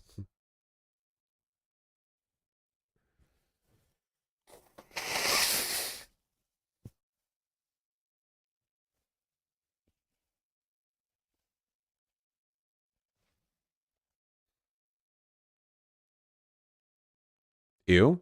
I'm only human. Update: Israel has started mass arresting its people for social media posts. Dozens of Israelis arrested for social media posts defending Gaza, advocates say. Cool.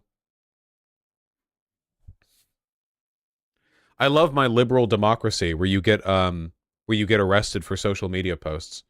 Add this into the segment, editors, but leave out me blowing my nose. Super cool. At least 100 Israelis. Oh, good, there's ambiguity. Have been arrested for social media posts supporting Palestinians in Gaza, and 70 remain in detention, according to a legal advocacy group in the country. Could Ethan be arrested for what he said? If Ethan Klein was in Israel, he would have been arrested. Absolutely 100%, yes.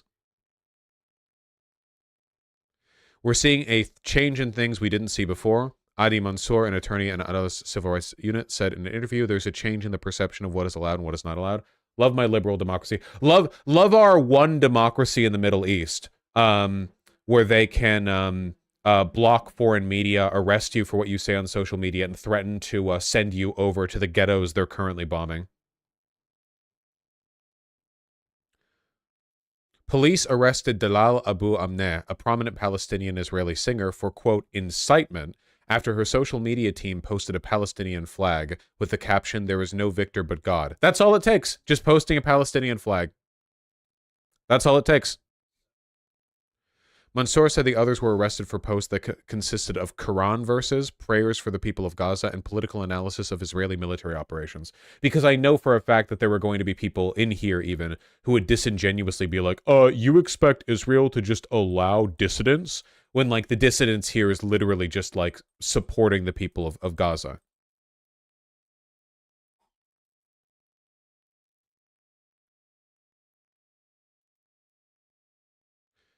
He said judges have rejected requests for house arrest or other forms of release with conditions like prohibitions on internet usage. In all cases, their phones are taken. There is no probability they will sabotage the investigation because there are no witnesses. The only question is the legal one. Is this incitement or not? And despite this, judges are given the green light to extend the arrest. So yeah, they're essentially just blackbagging people.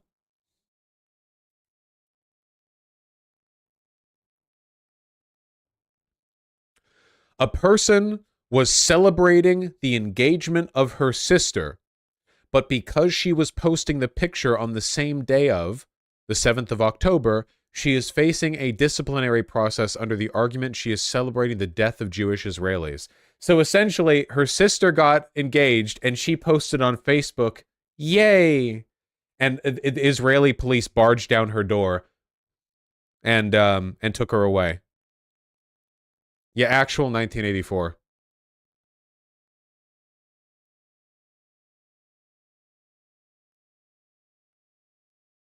9/11 dancing Israelis. Oh, you're right. That kind of is like the dancing Israelis conspiracy theory, right?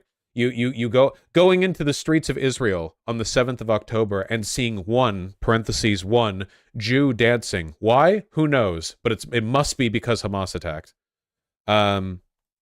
Jesus.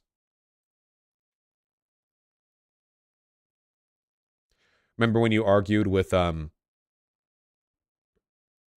Chad about Germany? German police in Berlin stomp out candles at a vigil for the Palestinian victims of Israel's bombing of the Baptist hospital in Gaza. Man, it's crazy to see horseshoe theory in action, because my understanding of German police is that all of them are Nazis and they're just waiting for the day that they can, like, burst out of their police centers with all the weapons they've gathered and reclaim and create the Fourth Reich. So the fact that they're, like, aggressively and fervently supporting Israel and attacking Palestinians truly is like the horseshoe unification of our time. We are truly living in a moment, is what we're living in. Isn't that just cops, not specifically German ones?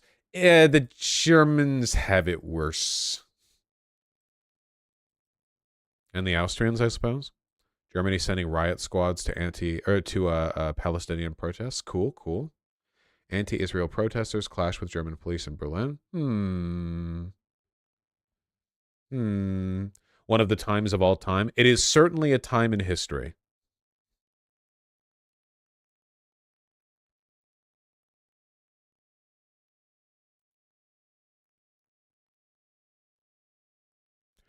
At least in the U.S. after 9/11, as bad as the Zeitgeist was, it didn't get as bad as this, or am I misremembering?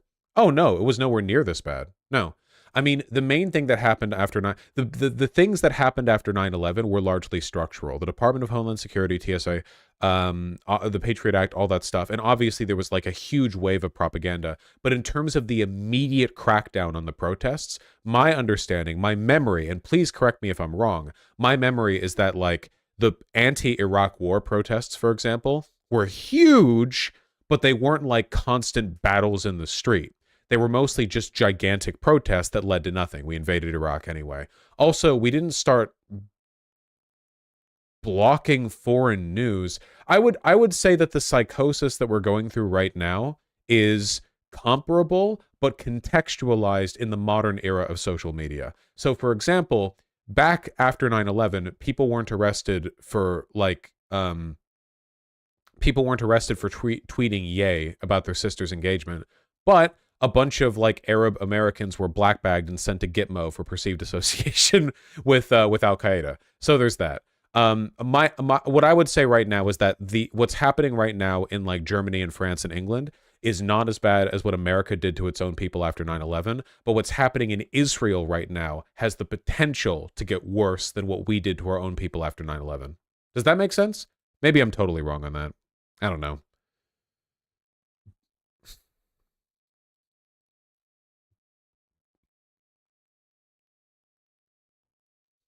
Wrong? Oh, okay. Well, whatever.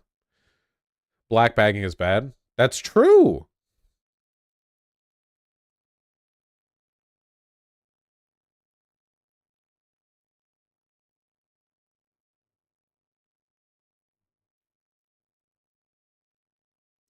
On the scale of 9/11 Islamophobia to Japanese internment camps, how would you rate it?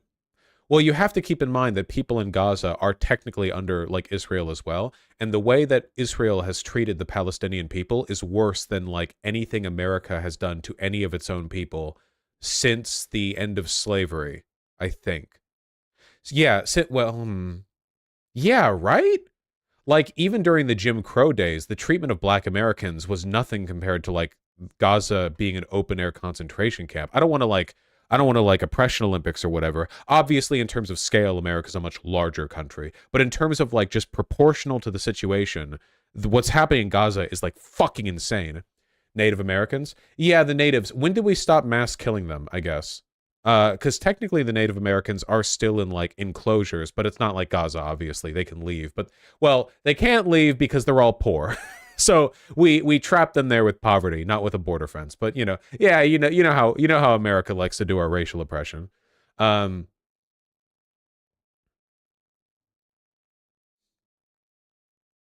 they were all dead. What? Guys, I know you're all very woke. I'm very proud of you guys for being woke. Thank you all. You're so woke, and I'm very proud of you. Can we not pretend that Native Americans today are being mass killed the way that Palestinians are? Can we acknowledge that there is an existing oppression without like pretending that the situation in Gaza is comparable to the like? Thank you. And like people in chat saying slavery didn't end until 1960s. Okay, I've seen that video too. Thank you. All right, I've seen the Knowing Better video. It's a great video. We know when slavery ended. Okay. The last genocide of the Native Americans was 1890. Was that Wounded Knee? When was Wounded Knee? Yeah, 1890. Okay, yeah, that was Wounded Knee. Yeah. Wounded Knee was bad. That's my woke take on the subject.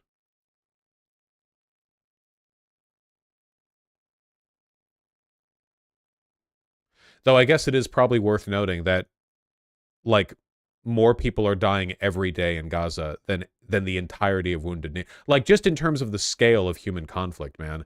What Israel is doing with Gaza is just so fucking... it feels almost incomparable to anything that's happening in the modern world in, like, anything even remotely considered the West, you know? It's so on its own. It's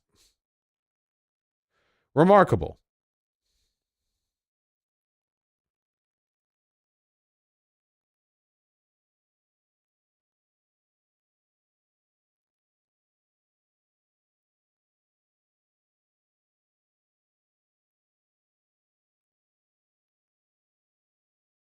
Yes.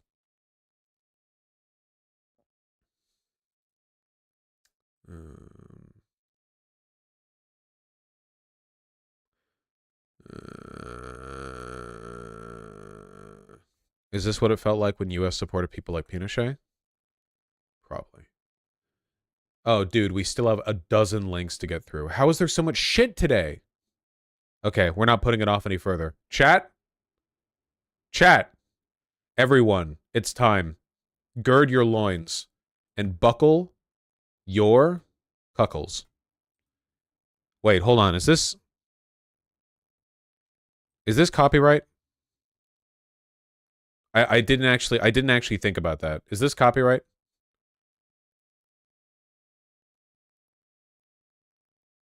No? Okay, so to everyone saying no, all right? What if you wagered your no? Jack went over it last night. Jack streams on Twitch. Doesn't she? Wrestling with the News. And you know that. You've been here.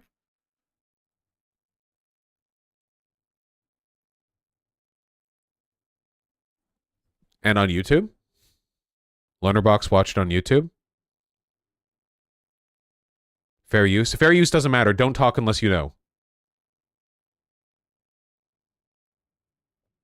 It's a private UK cable talk show. It's almost certainly copyright. Yeah, just as we've established beforehand, just because other people are willing to watch it does not mean we should. Deep Hack streamed the second Republican presidential primary debate, and his channel has been buried under copyright strikes since.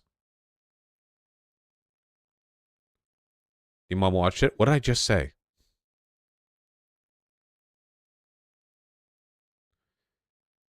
No justice stream to you. I'm not asking if people have...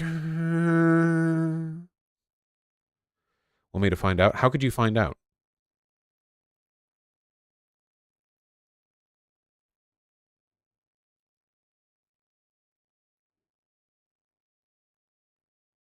Call them? I mean, everything is copyrighted. It depends on whether the owner was strike. I could do another 15-minute rant on like the exact way that YouTube content ID and copyright systems and DMCA like striking works, but I'm not gonna do that.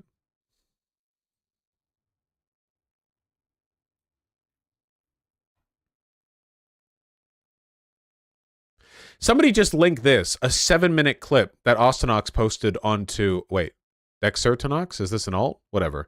No, wait, this is not Austinox. Whatever, I don't care. And saying this gets around copyright. Do you think that's how copyright works?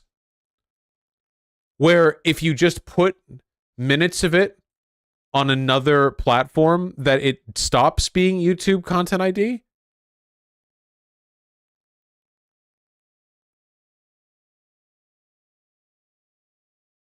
We have no idea how copyright works. Yeah, I know, but some of you are so competently wrong. It's infuriating.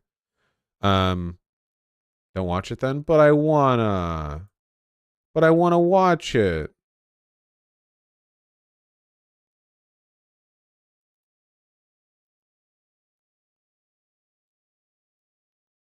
Then watch it? A compelling argument.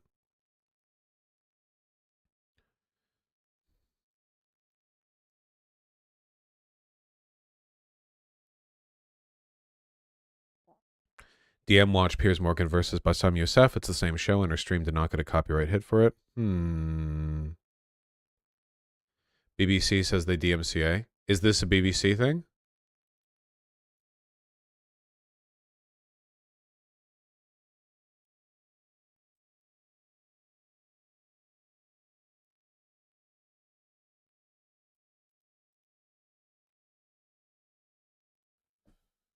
When you need permission. Whole shows, clips, photos. Photos. Yeah, well, they're not going to DMCA over anything. It's not BBC? Oh, then why is this here? Here, 1 second. Piers Morgan Show. What are you hosted under? Fox Nation? Sky News Australia? What network broadcasts this? Talk TV?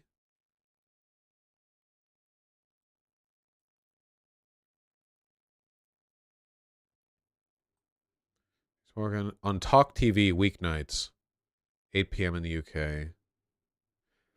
Okay, so Talk TV would have the copyright then.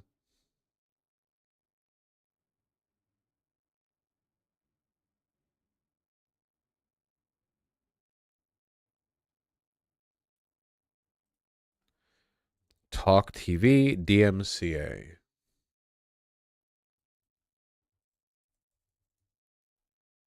Terms of use, Talk TV.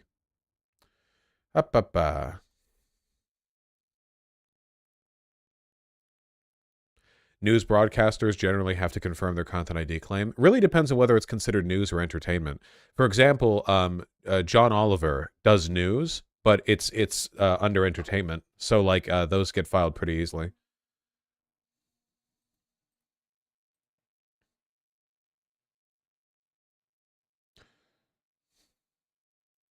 How to watch, Talk TV.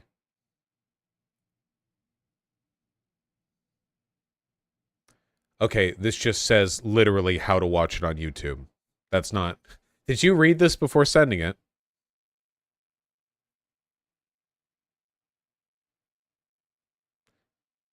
Like literally how to watch it.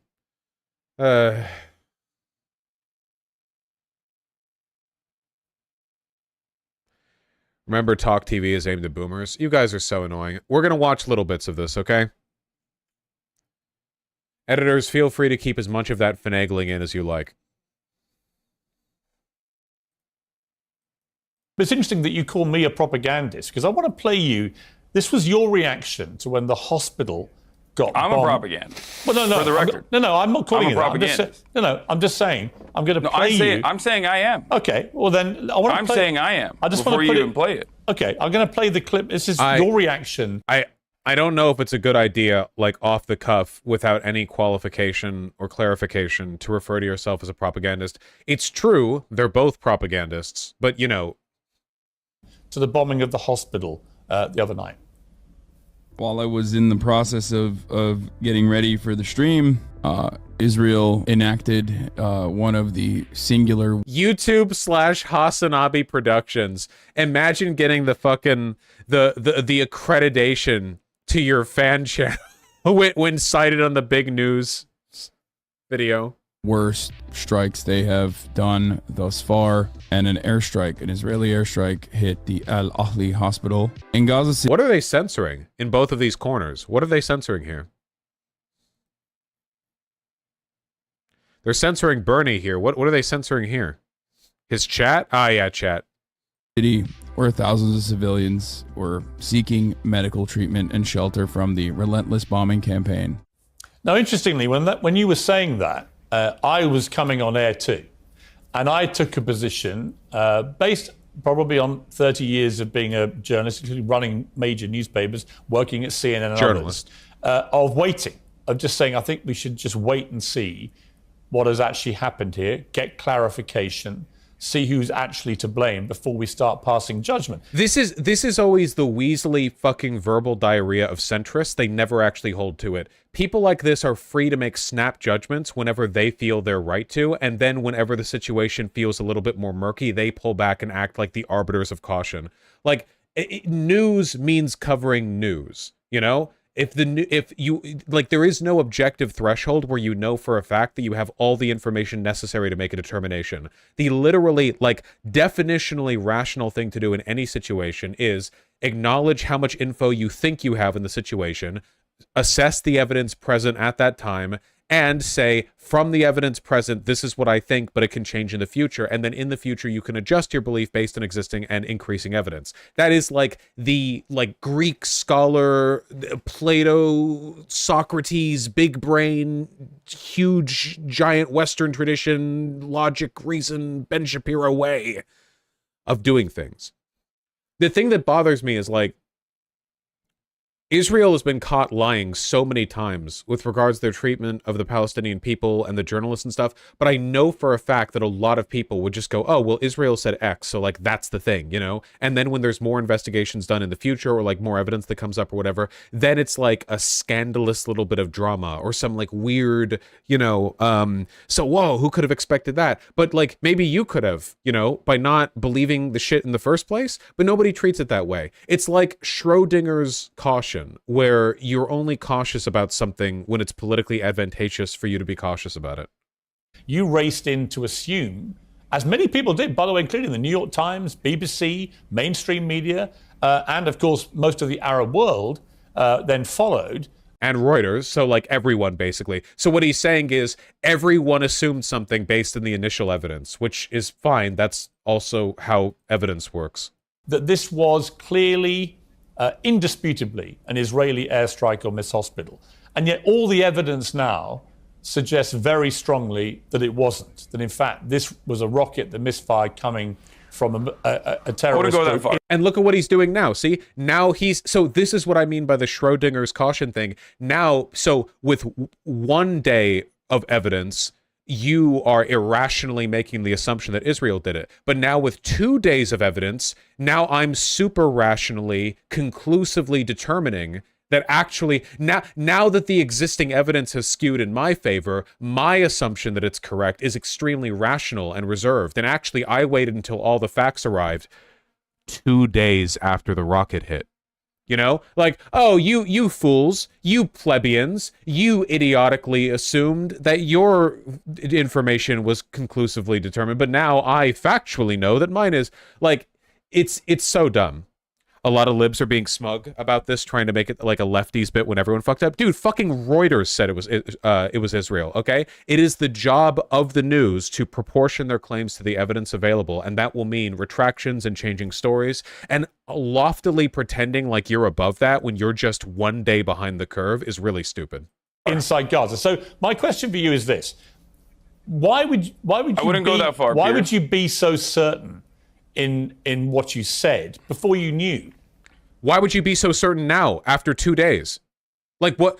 A whole bunch more evidence could come out tomorrow to be like, oh, actually, it turns out this and this and this. You know, we received internal communications from Israel that indicated that actually there was like a rocket fire, and the reason it didn't leave a big crater is because this and this and this. Like, do you understand? Does everyone understand what I'm trying to say here? That this standard of rationality is not actually rationality. It's like it's a falsehood. It's a double standard that doesn't actually apply rationality. It just lambasts people when they arrive at conclusions that you don't find convenient.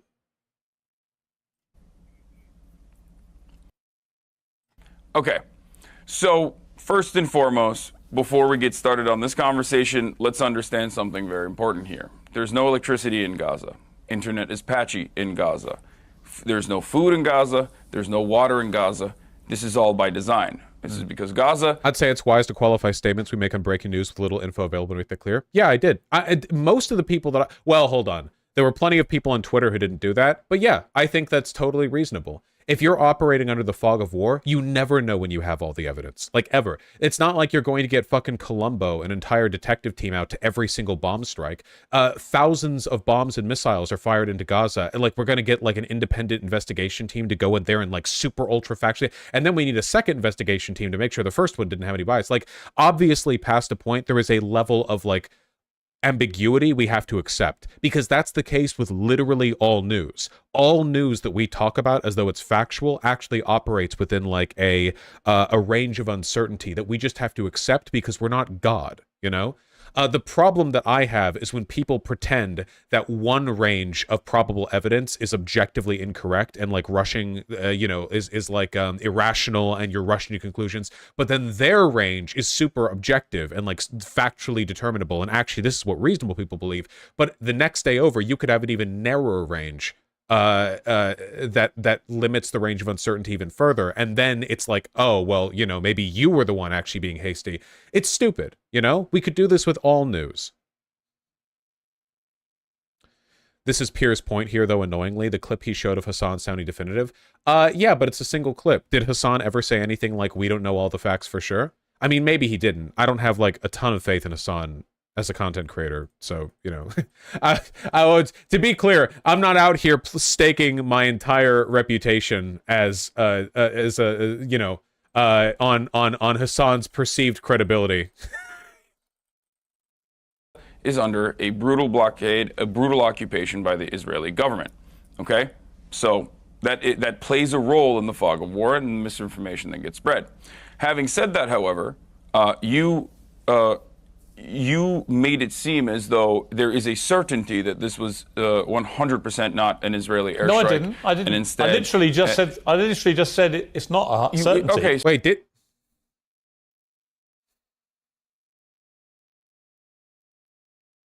Wait, what was this? Wait, hold on. This is 2 minutes 30 in. Hold on. Indisputably, an Israeli airstrike or missile. What does indisputably mean? What?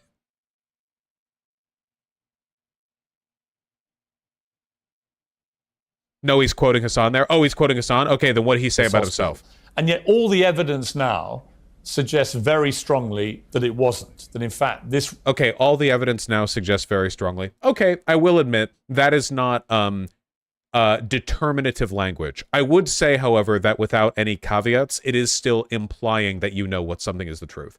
If you say all of the evidence points towards X, very strongly points towards X, that does imply that that is the thing that is true to most people in terms of, I guess I'd say like implication or like just in terms of how we use language, even though it doesn't explicitly say so.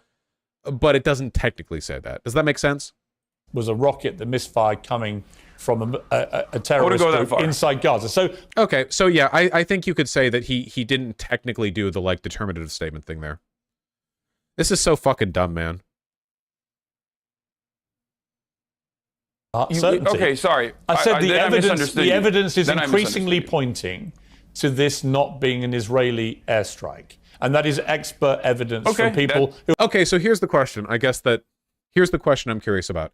If Hasan had said, like 3 hours after the hospital went boom, if Hasan had said, all the evidence right now very strongly points towards this being an Israeli rocket attack, I think he would have been correct in saying that.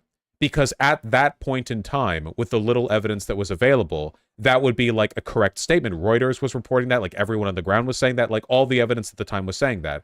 And then later, so if he had said that, if he had said the evidence at this moment strongly points to that, would Piers Morgan still have had a problem with what he said? My belief, because I hate Piers Morgan, is yes. I think that Piers Morgan's problem here is not with the hyper-specific delivery of, like, perceived certainty with any given news story, but rather, you know, Hasan not being a Zionist cuck.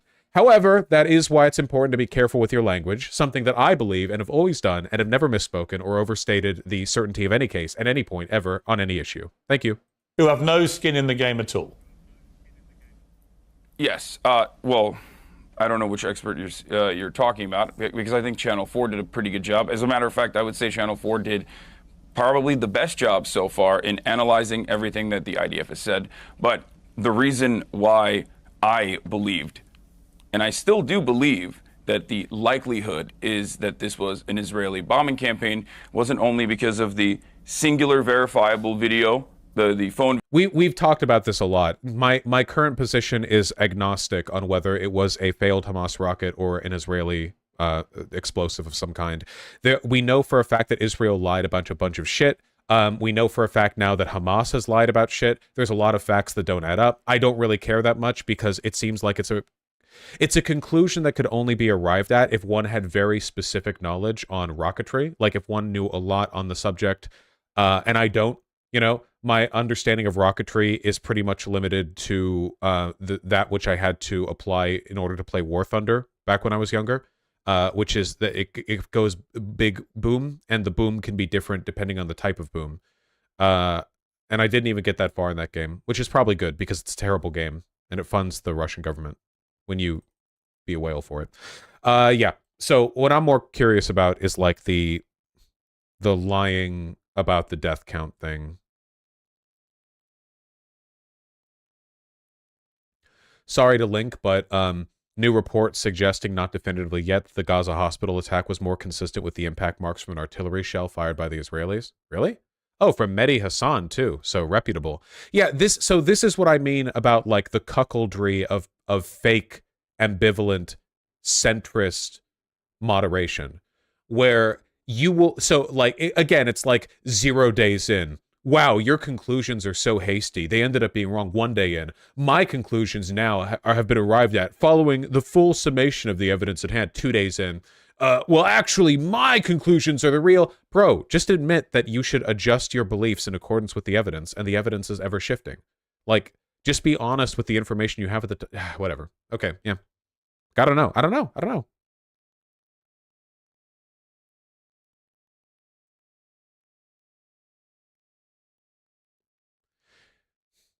Did you see this funny meme about me arriving at conclusions quickly? Yeah, I love the meme, but in this case, it doesn't actually apply because I said with regards to the Israeli bombing that we don't know for sure, but the evidence at hand strongly points to it. This is what I mean by the cuckoldry of fake moderation and centrism, which is something I'd use to describe both this meme and the community it's from. It's irrational because it disingenuously assumes a greater degree of legitimacy to a range of uncertainty present when the conclusion looks like it leans towards them, and in the other direction, it's like it's a very specific form of bad faith, actually, where your claims only need so much certainty in order to be justifiably worthy of advocacy, whereas the claims made by the opposition have to be held to a much higher standard, and that shifts back and forth. You see? Anyway, it's a waste of time. Honestly, I think that like conversations like this do very little other than to detract from the fact that there is a genocide that is taking place right now. Israel is doing genocide. I think genocide is bad. I think that it's important to deal with the sort of particular facts of the matter to some extent, but it's one of those missing the forest for the trees kind of deals, you know? Video from the balcony that had all of the markings of an airstrike. The fact that the Israeli Air Force was enacting a bombing campaign in the region at the time, according to the Al Jazeera live streaming footage that everyone is using but doesn't understand. The fact that the digital media person for the IDF. Do you think it's an issue of our news system being too cucked to issue corrections, and that Israel benefits from a staggered release of the truth by where the time the actual factual truth is released, people? This is the case with like all retractions. Yeah, this is just a big problem, not only with the news media, but with like media and human brains. The initial news is sensational. The retraction very rarely is. So it's very difficult. I actually think that live streaming is one of the few formats where this is less likely to be an issue, because live streaming is such a personalized format, and the way content is released means that if a streamer makes one claim and then makes a subsequent contradictory claim where they say the first claim was wrong, the second one can actually get just as much attention. Whereas with newspapers and like traditional media, the retraction or the correction will almost never get the same amount of attention. So this might actually be better here, assuming a live streamer actually, you know, presents the new evidence. I could be wrong on that, but that's the impression I get, because I know that newspapers, like newspaper retractions, don't get shit, you know? This is why Israel would manufacture lies to prove their innocence, even if they were innocent. Yeah, it's the same thing that Russia does, right? In a media environment where it's already difficult enough to discern truth from fiction, constructing and just like throwing out there a million lies a second means that not only does like nothing get retracted, but if something does get retracted, like, you know, you have sensational claim A, which is really easy to rally around, but then when you pick it apart, it's like, well, who's going to rally around picking apart a sensational claim, right? Far fewer people. It's not as likely. It's really fucked, man. The media is fucked. Everything is fucked. It's impossible to find out what's true or not. Unless you watch me, everything I say is true. All right, moving on. Good hustle.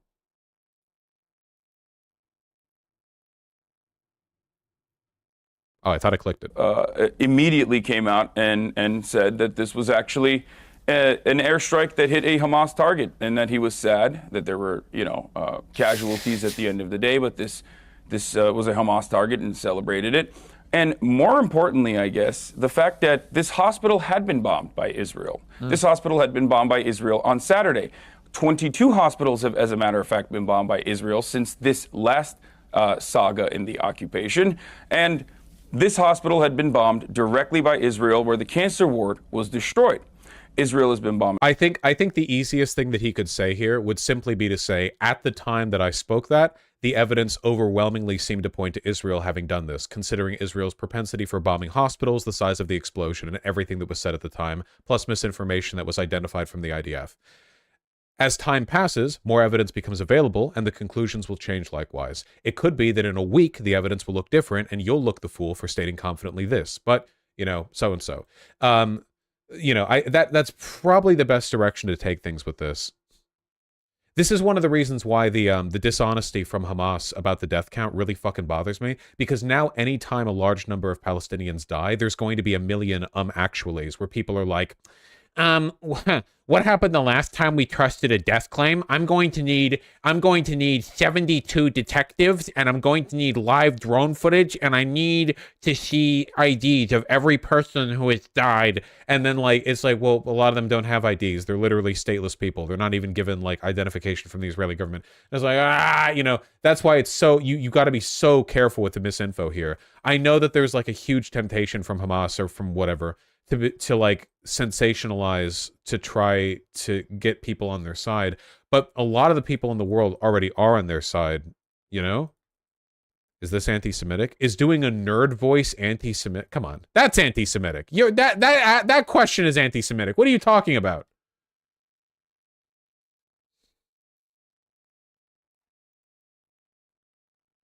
All of these hospitals. Israel's been calling all of these hospitals to evacuate over and over and over again. The medical professionals at the hospital had been called by the Israeli government the day prior, and everyone on the ground assumes that this is an Israeli airstrike. They are the ones who experienced the situation. Listen, Hasan, so when you have but the every truth single, is, can I just finish this? If you watch the BBC account of all this last night, by their Verify unit, which was specifically set up by the BBC to be completely dispassionate in these investigations. Oh, that's good. Oh, I'm glad. The BBC has always demonstrated total impartiality with regards to the Israeli-Palestine issue. So I trust them, you know, unequivocally. And they reached a pretty clear conclusion based on circumstantial evidence. I'll make that clear. That this would not have been an Israeli airstrike, including, for example, the size of the crater, which bears no relation to the size of craters normally left by Israeli air. So, look, my point is, neither of us know for sure. That is true. But again, it's worth pointing out, none of us know anything for sure. Like, there are very few things that are reported on that could be claimed to be objectively true.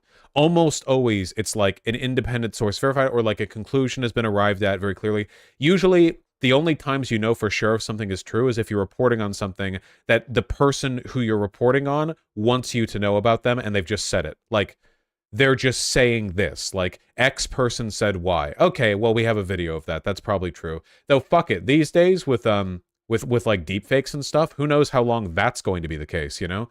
Shit's getting dicey out there. The only point I'm making here is this is like a very postmodern take on the news or whatever, but everything, or I guess at least almost everything, is delivered to us within a probability range. You know, very rarely do we know what the truth actually is. Historians know this, you know? When we talk about history, we make a lot of decisions about what information to include and what not to include, and a lot of what we know about history is literally us just taking like a guy or two's word for it. Like, we question the reliability of information that we have multiple witness accounts on today, but we take entire, like, eras of history more or less entirely from single historians. Even as far back as, like, early American history, a lot of what we know about the Founding Fathers is derived from, like, oh yeah, this group of, like, old white dudes said he was cool, and, like, they said this about him, and they said this party happened, and, like, yeah, okay, you know. That is just false. No, it's true. Shut up. I've talked to historians. Fuck you. Yes, it is. A huge amount of history is like, you do your best to take what you can and learn what you can, but at the end of the day, oftentimes you really don't have that much info to go off of. Certainly not compared to the kinds of evidence that we use today when it comes to finding out what is or isn't true. So none of this is to say, oh, whatever, just go lie. It doesn't even matter. You know, it's to say, understand that it takes a lot of effort to even get a low probability range on any source, you know? Like, it can be really, really, really, really, really difficult just to get that. So, so just keep in mind, it's really difficult to talk about stuff that has or hasn't happened. But how many historians have told you this? One or two guys? True. Good point.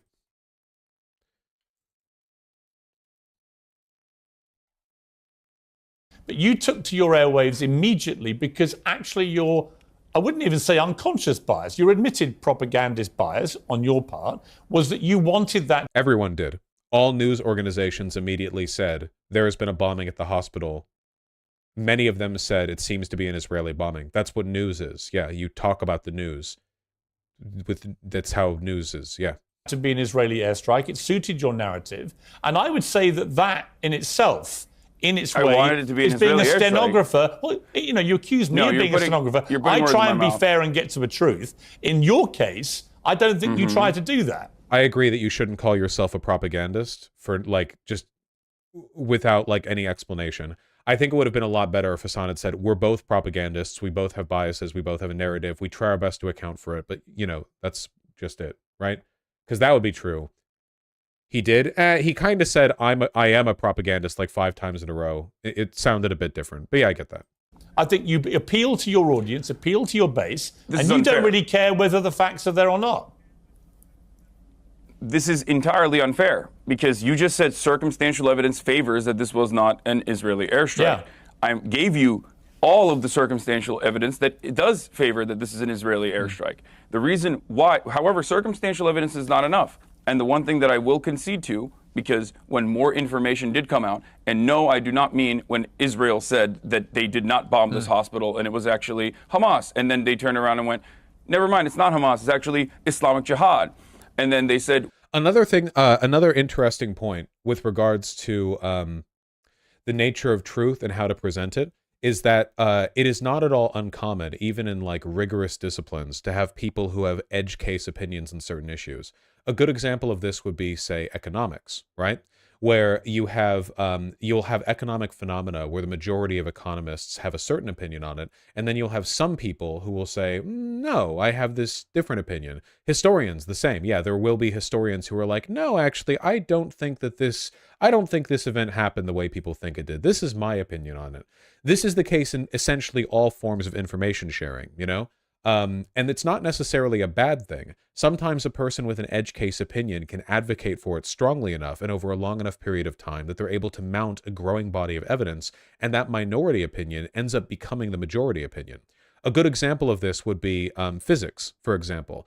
Obviously, like the one go-to example everyone goes to is like, well, Newtonian physics was what we operated on for a long time. But then, whoa, take a look at this. Now we have like relativistic physics. We have like Einstein shit, And it's like, whoa, okay, hold on. At first it's a minority opinion, but then more and more arguments are made, and eventually that ends up becoming the majority opinion. Now basically everyone believes it. I mean, everyone in the field, at least. Darwin with evolution, mathematics. Every field has instances where a minority opinion is pushed and advocated for as the evidence builds, and eventually it becomes the majority opinion. Now, obviously, the vast majority of the times a minority opinion is advocated for, it does not overtake the majority opinion. Like, people will always do this like, well, people used to think Newtonian physics was correct by pretending that like their flat earth theory is going to overtake round earth theory or whatever. Or like Lysenkoism is going to take over normal genetics or whatever. Like, so the vast majority of the time, the alternative theory does not replace the dominant one. I do think that it's worth noting, however, that when it comes to news, it's okay to say, I think the majority of evidence points in this direction, but I think there's more evidence than is acknowledged in this direction. After all, the weight of evidence is a subjective process of analysis. For example, say you have 5 pieces of evidence that point towards it being a Hamas or Islamic Jihad misfire, and 3 pieces of evidence that point towards it being an Israeli strike. Depending on the strength of the evidence, it's possible that the 3 pieces of evidence for it being an Israeli strike could actually overwhelm the 5 pieces of evidence that indicate that it's a Hamas rocket failure. It really depends on, well, a subjective assessment of the value of the evidence. I know that I'm rambling right now, but does anyone here like does anyone care or understand what I'm trying to get at here? Because what I'm talking about essentially is like the theory of truth relative to journalism, the theory of truth and how to be truthful as it applies to journalistic reporting. And this is not a subject in which I have a degree. I mean, there are people who know far more about it than me. But what I do know is that it's complicated. And I know there are plenty of times where, for example, the mainstream narrative has ended up being like really weak and faltering, or you'll have decades and decades of a mainstream narrative being like obviously fake, and everyone knows that it's fake if they have any knowledge of the subject, but it doesn't get like accepted as fake for a long time. Good example of that would be trickle-down economics, where economists have never believed that shit, but a lot of Americans have because Reagan lied to them. With regards to this specifically, I think that the preponderance of evidence right now seems to make it look as though Islamic Jihad was responsible for the explosion and not Israel. But I don't know how it's going to shift in the future. I just can't stand the fake, disingenuous, like, my burden of evidence is better than your burden of evidence bullshit. You know, Piers Morgan is essentially trying to, through Hamas, like, not through Hamas, sorry, through Hasan, the famous Hamas supporter, by proxy, attack Palestinian supporters as being unfair to Israel. The narrative that Piers Morgan wants to defend here is the idea that the media, and left media especially, is deeply unfair to Israel, when in reality, media has been deeply unfair to Hamas for basically all time. Again, don't miss the forest for the trees.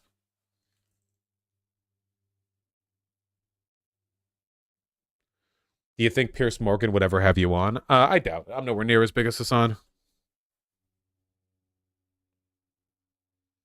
Vosh is trying so hard to tap dance around the words, I was wrong about the hospital. It's okay, we understand. This is exactly what I mean about the cuckoldry. There's nothing in those videos that I disagree with now in retrospect. The problem with you, and I guess Piers Morgan as well, is that rather than seeking truth, you're seeking gotchas. You know, you're operating on the reality television level of like news engagement, and in that respect are fundamentally no different from like the Twitter lefties who will continue to believe without any doubt that it was Israel that did this without ever like re-examining their beliefs, because it's only about trying to confirm your priors.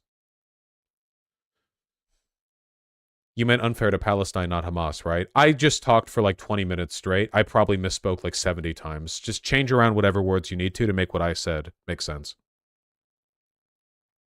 We have more evidence coming out in a couple hours. And then the evidence came out, and it turns out it sounded like the phone conversations that they were able to intercept, supposedly, sounded like... do a Mad Libs of all of my segments and just rearrange it until you've arrived at the most charitable interpretation of what I have to say. Experts, at the very least, to be... completely false and completely made up. Yeah, but Hasan, I don't think. Listen, in all honesty, I don't think, even as you're saying all this, I think you're a smart guy. Piers, let me finish. I think you've looked at all of this, and I think in your heart, you know this was probably not an Israeli airstrike. And I. What? Deep down in your soul. What? I'm just curious why you would, instead of admitting that as facts change, that is your not opinion what I'm changed. saying. That is not what I'm saying at all. I don't understand why you would double and treble down when the evidence is pointing the other way. You're asking me to be on your show. Do you want to talk? Yes. If you're asking me to be on your show, and I want to be on the show, thank you. Such a stupidly sanctimonious thing to say. Didn't Hasan literally just say that like the evidence changes with time? If the central like complaint here is you spoke with unwarranted confidence right from the get-go, rather than saying like, oh, things might change with time, as I did smartly because I'm big brain smart, thank you. If that's the complaint, Hasan just said like, oh, well, evidence changes with time, so he's acknowledged the concept of conclusions changing with evidence. What more are we talking about then? Like, what's the what now is the thing that we're talking about? Thank you so much for having me on your show.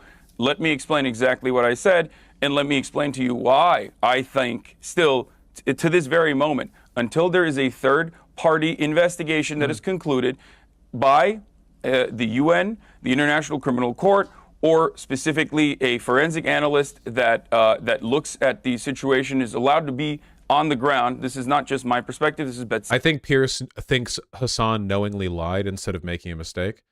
Anyone who thinks that you would need to be a knowing liar in order to assume Israel was at fault when a hospital got bombed in the Israel hospital bomb zone is acting in bad faith. The idea that your snap judgment in such a situation would be, oh yeah, Israel, Israel. You mean Israel, the country that likes to bomb hospitals, bombed 22 hospitals, said they're going to bomb more hospitals, warned the hospitals they're going to bomb them, and has missiles for bombing a hospital.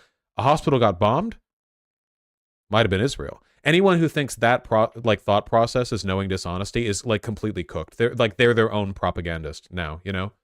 They're in their own head. Selim as well, which is an Israeli organization that has also demanded a third-party investigation occur. I am not. Can we talk about Hasan's shirt? Not gonna lie, he looks better than you here. Thanks, your boy Koiming. Isn't this is this a pearl snap button? This is a pearl snap shirt. It's got the 2 front buttons, and this looks like the pearl snap. I should get like a nice pearl snap shirt that's not 50 years old. Hold on.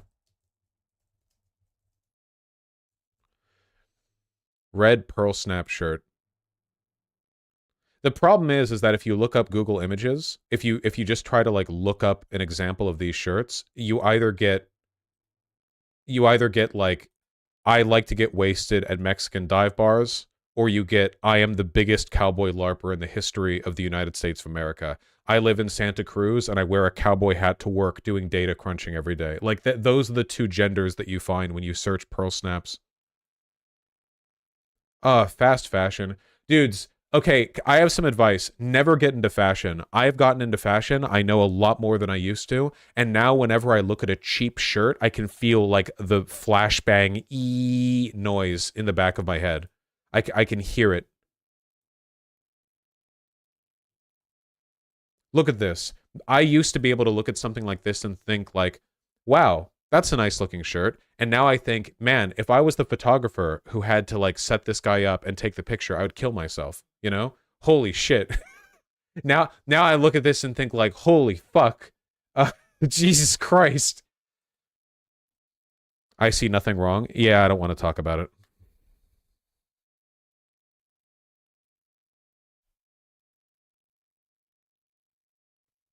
There was a quote that I learned that applies to artists that I'm really fond of, that I've always thought about it ever since first hearing it. And it was like, to a man with discerning taste, the greatest obstacle he must overcome in his pursuit of artistic talent is his own taste. Meaning, if you have good opinions on art, you will be reflexively critical of your own art because you're not good enough to do well yet, and you will know it. So being immediately taken aback by your own art might actually be a good sign because it means that you're discerning enough to be able to improve, and you have to work through that. What are we doing? This is so meandering.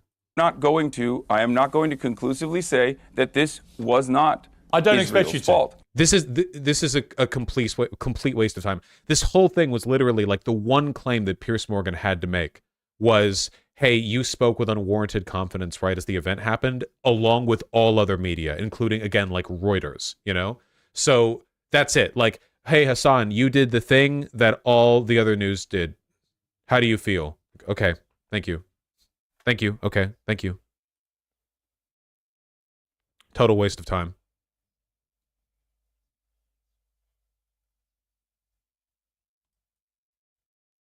Oh, this was the full video. I don't want to risk it watching the full video. I feel like I effectively I fair used myself enough with rambling for like 20 hours on that one. I think we're good. Okay.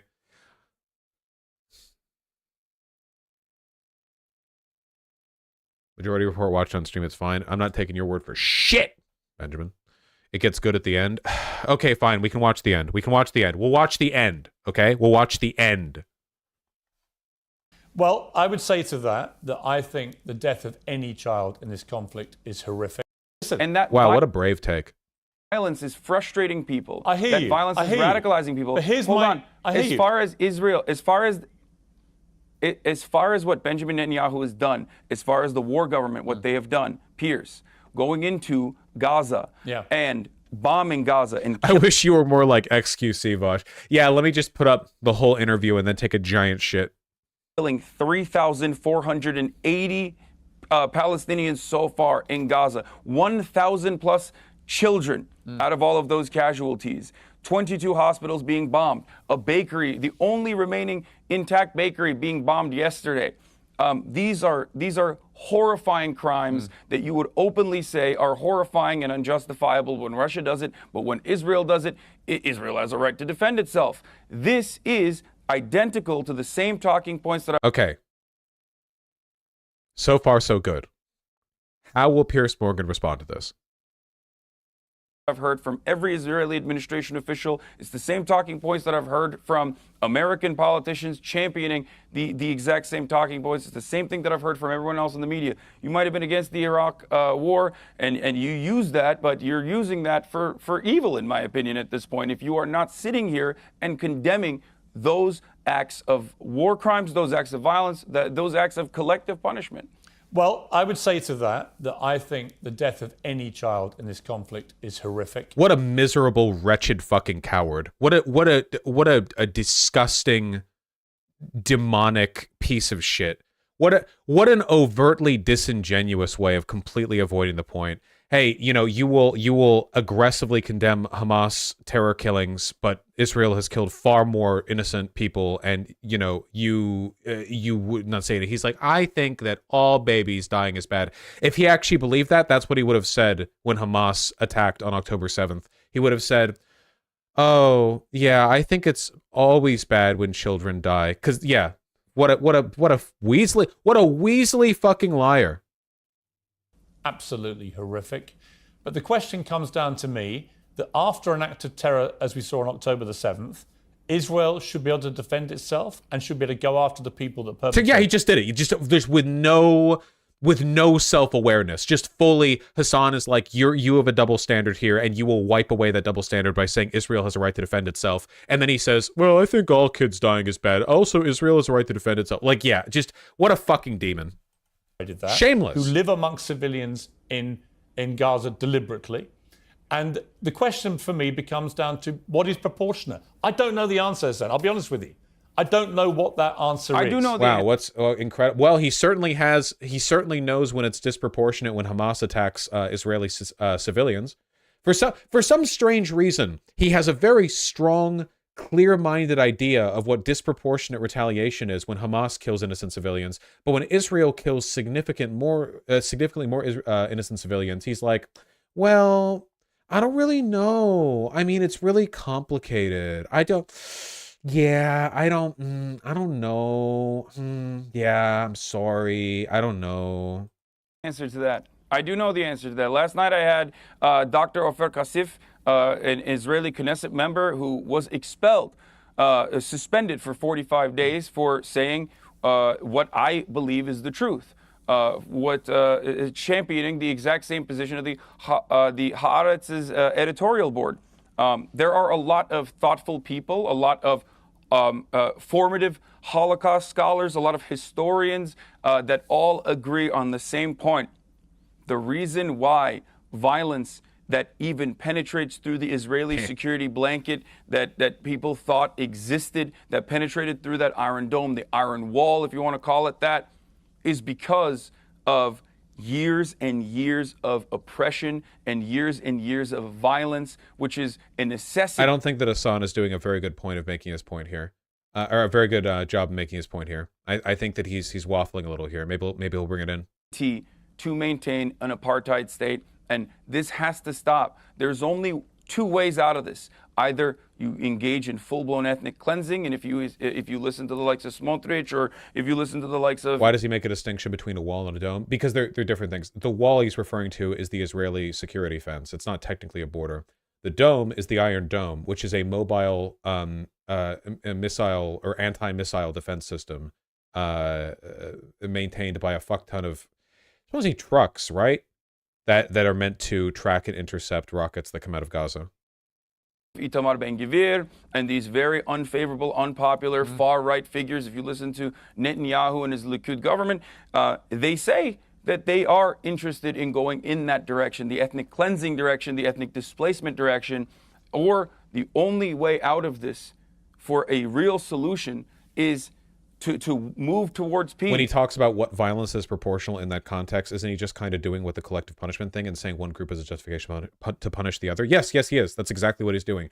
Because he would never refer to what Hamas did as disproportionate retribution. He would just refer to it as a terrorist act. So when Israel When Israel like kills thousands of innocent Palestinians, it's a question of proportion. Oh, is it too much? Is it not enough? I don't know. But no such question is asked when Hamas kills innocent people. When Hamas kills innocent people, even a single innocent person, it is unequivocally, objectively, easily determined to be terrorism. So this is the double standard present here. And it's because Piers Morgan is a ghoul. He's a demon. He's a piece of shit. You know, he's subhuman. He's British. He's terrible. He's bad in ascending order of badness at the end there. He's a piece of shit. To genuinely end the blockade, to end the apartheid, to end the occupation, and create a pathway towards citizenship for all people with a right to return, for all 14 million Palestinians, 5 million of which live under Israeli occupation. It's brutal. And then the rest living in diaspora. These are not unreasonable requests. These are requests that understand the dignity and the humanity of one side and does not simply treat them as their colonial subjects. Hasan, and it's the only way to create permanent security and prosperity in the region. If Never it was stop as simple talking. as that, I'm sure that would have happened already. Yeah, I think that he could have done a better job responding at the end here. I think that this was a pretty weak like final point to go out on because he didn't directly address the hypocrisy inherent to Piers Morgan's juxtaposition. I think Pierce's assertion is that Hamas was explicitly targeting civilians and the IDF is explicitly targeting Hamas, which is bullshit. The IDF willfully, knowingly kills civilians all the time. The idea that the IDF actually does only target Hamas infrastructure is the most transparent and obvious lie imaginable. It's like, it's a joke. Like, it's funny to hear that, you know? It is completely unsupported by any analysis of their actions, you know? It's ridiculous. The differences in this case between Hamas and the IDF is that the IDF kill more innocent people and they're more dishonest about their intentions. At least Hamas admits they're genocidal. If you ask Hamas, oh, river to the sea kill Jews, Hamas is like, yeah, we fucking hate Jews. You ask the IDF and they're like, no, we don't want to do genocide. What are you talking about? No, what are you talking about? Come on. We only target Hamas military infrastructure. Come on. I would say this. I agree with a lot of what you've just said. Not all of it, a lot of it. I don't think you can ever achieve peace now with Hamas controlling Gaza. I don't think you can achieve peace with Netanyahu in charge of... This is such a dishonest point. It's real. No, it's not. Nothing that I just said was a joke. I mean, I framed it as a joke. I expressed it comedically, but I think that the long-standing project of the IDF and of Israel's government has been one of eradication of the Palestinian people. If you want to prove otherwise, why is that where everything leads? Take more land, kill more people, take more rights. Where does it end? Like, the consequence of continuing the path we're on right now is the eradication of the Palestinian people, either by killing them or taking so much of their land that they have no choice but to flee, never again to return. Because again, Israel allows right to return for people whose bloodline may have possibly 4,000 years ago meant they might have been vaguely here. But Palestinians who were ousted from their houses 30 years ago, no right to return for them. They can't return. Sorry, better wait 4,000 years, you know. Before your right to return is legitimate, I guess. Totally psychotic, you know, just absolutely psychotic.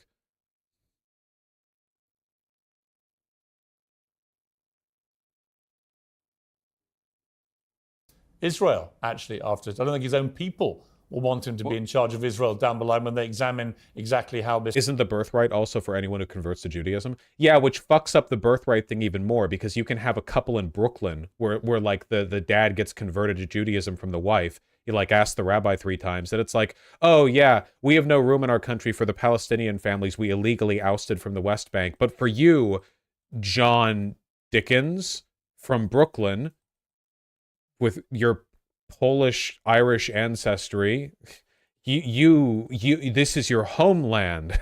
Like, fuck. What about black Hebrew Israelites? Oh, don't even get me started on how Israel treats actual black Jews, by the way.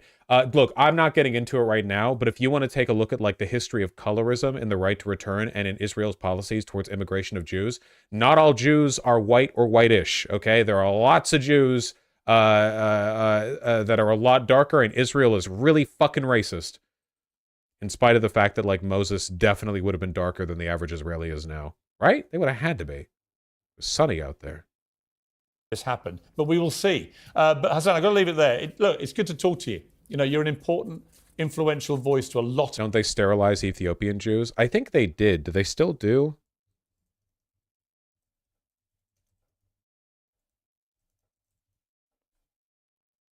Yeah, Israel gave birth control to Ethiopian Jews without their consent. Yeah, they wanted to. They don't want any dark people in their glorious Jewish theocratic ethno-state.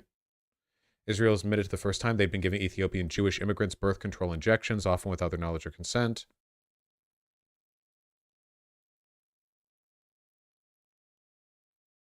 In an attempt to discover why birth rates in the community had fallen dramatically. So just so you guys know, okay, this is like some proper like 19th century eugenics shit. Like this is, guys, this news article is from 2013, okay? This news article came out like after BioShock Infinite. And only now do they officially order gynecologists to stop administering these drugs.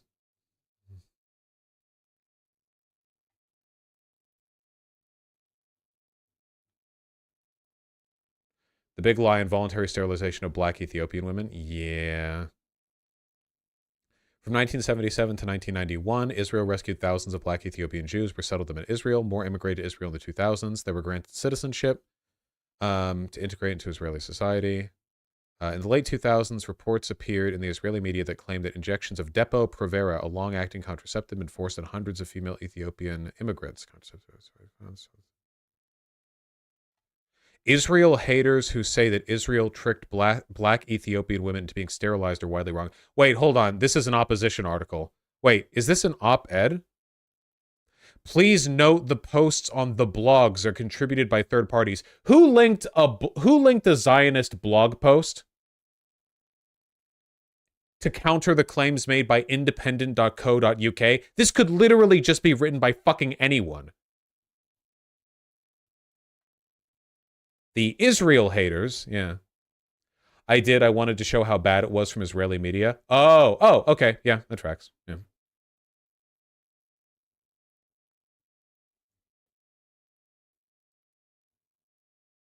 Nearly 100,000 Ethiopian Jews have moved to Israel under the law of return since the 1980s, but their Jewishness has been questioned by some rabbis. Last year, Benjamin Netanyahu, who also holds the health portfolio, warned that illegal immigrants from Africa, quote, threaten our existence as a Jewish and democratic state. Haaretz published an extract from a letter sent by the Ministry of Health to units administering the drug. Doctors were told, quote, not to renew prescriptions for Depo-Provera for women of Ethiopian origin if for any reason there was concern they might not understand the ramifications of the treatment. Cool. Of people. And I think we have a lot of common ground, and there are some things that we disagree about, but I suspect it's not as much as you think. You know, I do think that the core problem here has got to get resolved in a way that's been completely ignored for decades. And until it gets resolved, until the plight of the Palestinian people is resolved, until all... All right, yeah, that's enough. That's enough wiffle waffling. Get him out of here. I don't care. All right, I had a hearty breakfast. I had a bagel. I don't need any waffles.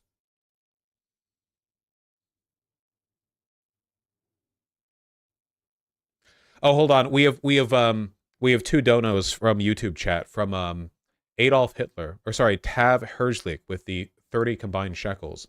It would be stupid for us to bomb a hospital, as we actually care about the Western world's opinion. Our government sucks, but I highly doubt it was us. Bro, you've bombed dozens of hospitals. What do you mean? That's not an opinion. What do you? Argue with reality. Go argue with God. What do you mean? What?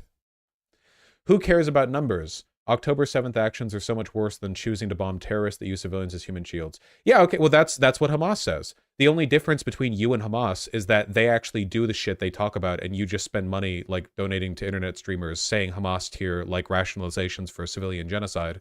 Like I guess the difference is that you're a pussy is the main thing, right? Like Hamas is going out there doing Hamasing, okay? They're jihading, whereas you're in here in my donations saying, who cares how many civilians die, you know, as long as we're targeting Hamas, like, in theory. Like, fuck, what the fuck are you talking about? Dude, you're a fucking monster. You're a fucking monster. What are you fucking giving me? Thanks for the money. Thank you. Monster money. Yum, yum. I love my evil person money. Thank you.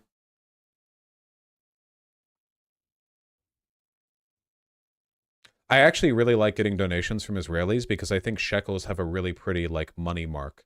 Money sign?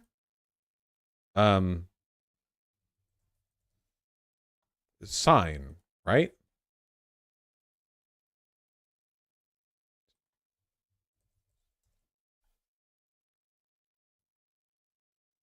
Yeah, this. The symbol. I think it's really pretty.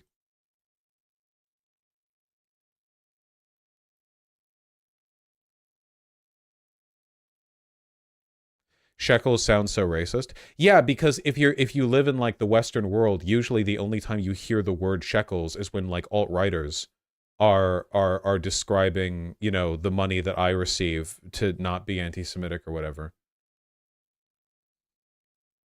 But like it's a real currency.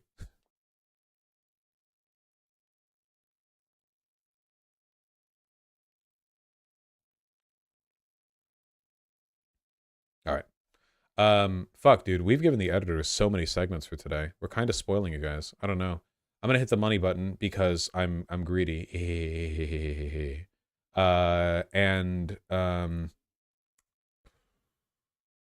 We got a lot more to talk about.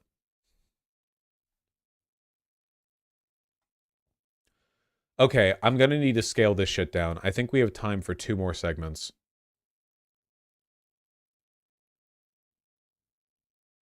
Yes.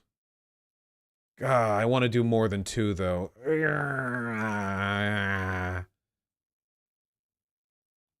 God, that's rough. That's rough. I want to do more than 2. But I have to be respectful of my own time. Oh, fuck, I just minimized the window. Hold on. Get back here. Get back here. There we go.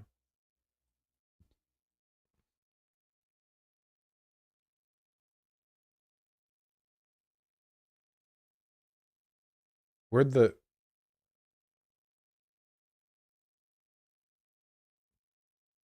Hold on. I just want to make sure that I don't miss anything. No? Okay, these are all future segments. There we go. I don't normally have this much shit to go over. Okay, that's fine. That's okay. That's fine. Okay. Nice. Don't do more segments, Jerb. Jesus. Who is he talking to? What the fuck is Blood waffling about, man?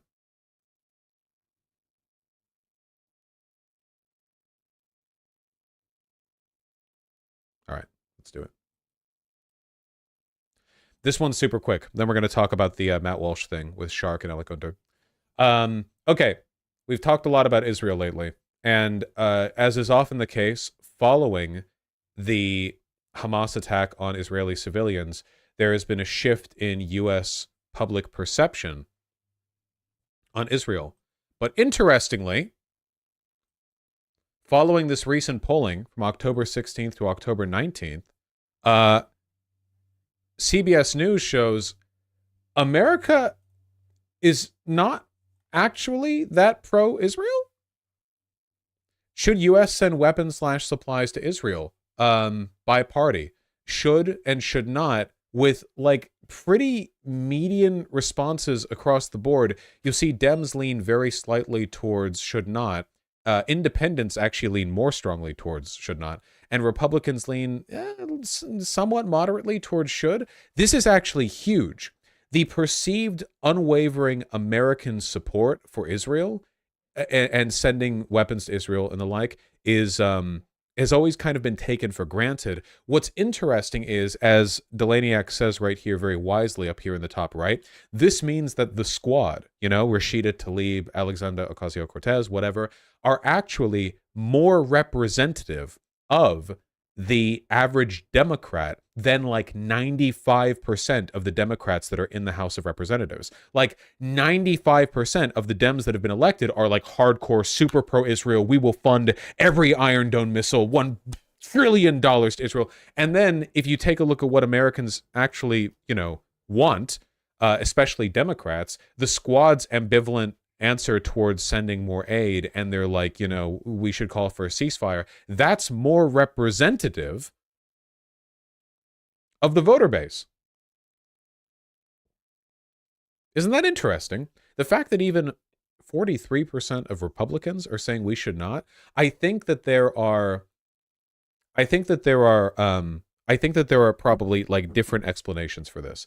A big part of it is that an increasing proportion of Vosh, this is not entirely accurate. America just doesn't support sending arms to Israel, but support for aid is strong. Support for aid will always be higher, but what we actually give Israel is weapons. The vast majority of the monetary support that we provide to Israel is funding for the Iron Dome and is like essentially vouchers to buy U.S. weapons. That's where our support comes from overwhelmingly. If it's just sending aid, then like most Americans will say we should send aid to like any ally under any circumstance, you know? This is very, very meaningful. A lot of this is probably because people are getting younger, and younger people just seem to be less pro-Israel in general. A lot of it is also, that's right, nativism and isolationism. An increasing proportion of mostly Republican and independent voters, I'm willing to believe, are just flatly not people are getting younger. The younger generations are increasingly represented in these polling results. Thank you. People are not getting younger. We actually get older as time goes on, unfortunately. Was the American public a lot more pro-Israel 10, 15, 20 years ago? Yes. Yes, they were. We can actually see right here, net sympathy for Israel in the Middle East situation by party ID, where the sympathy from Republicans went up after 9/11, but since then has stayed more or less the same. Whereas over here on the side of Democrats, it's actually fallen to a net lack of support, or with more support towards Palestinians. So it went all the way from 34 points in favor, hovering around there, and then something around the election of Donald Trump clicked in the head of Democrats, and their support has just fallen since. Can't see the bottom left corner? I can help you with that. Clink. See that? All the way down to minus 11. That's significant. Even the independents have seen a downward shift lately. Again, hovering more or less in between red and blue for a while, and lately, where'd he go? Here we go. We're back. We're back. Who's talking? Where'd he go? Must have been the wind. The drop in religion might be a factor as well. That's true. Yeah, there's less religiosity in young people. Should the U.S. send humanitarian aid to Palestinians in Gaza? 70% of Democrats say yes to this. 59% of independents. Even 41% of Republicans. Of Republicans! Those guys suck! This is a huge shift. The shift in perception here is massive. And what's crazy is these polls were taken after the Hamas attack on October 7th, meaning that you would expect the results of these polls to be skewed disproportionately towards pro-Israeli support. But that doesn't seem to have happened. Despite this being the worst attack Israel has suffered in ages, you know, despite this being like a massive deal in terms of the Israel-Palestinian conflict, it hasn't represented itself in the form of this like post 9/11 era massive uptick in support. And I think that's great. Unfortunately, a large part of the Republican and independent support dwindling can probably be attributed to the aforementioned nativism and isolationism, and probably a large part of it also being just plain old anti-Semitism. Anti-Semitism has always been a problem in American politics, more so on the right than the left, but I'm willing to bet that with the ramp up in, you know, the culture war discourse, I'm willing to bet there's a decent number of Republicans who think that Israel secretly controls the U.S. So, you know, not a lot, not a crazy amount, but, you know, not none. Netanyahu's pretty much responsible for everything, TBH. It does help that Netanyahu is extremely unlikable. He probably does drag down perception of Israel quite a bit. If it was just isolationism, I don't think there'd be so many Republicans and independents also supporting aid to Palestine. That's true, yes. This graph means that the shift cannot be entirely attributed to isolationism. It also has to be, at least on some level, genuine support for the Palestinian people. I would rephrase that. I think people do have an overwhelming empathy for Israeli people, but understand their government doesn't speak for all their people. Yeah, of course, yeah, but that's always the case. Also, as we see over here, like net sympathy, it's net sympathy for Israel, sending aid to Israel, and then it's humanitarian aid to Palestinians. Again, really important to distinguish. Israel is a government. It's a state. The Palestinians don't have one. Hamas is not a government in the way that Israel is a government. Palestinians are people who live in Israel. They're just like third, fourth class citizens, you know? So the way the language gets framed is going to shift between them because I remember reading Hamas was elected. Yeah, it was like an extremely sussy election nearly 20 years ago, back in 2006, and there has been no such election since. It was held during an incredibly like politically convoluted time with Israel pulling out of Gaza and maintaining their occupation externally with the fence.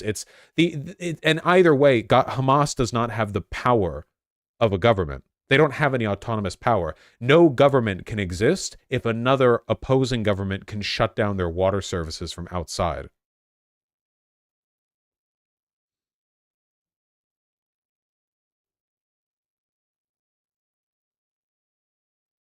Netanyahu is not the only one responsible for this.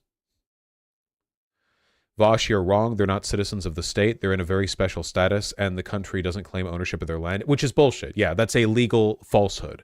That is using law to lie.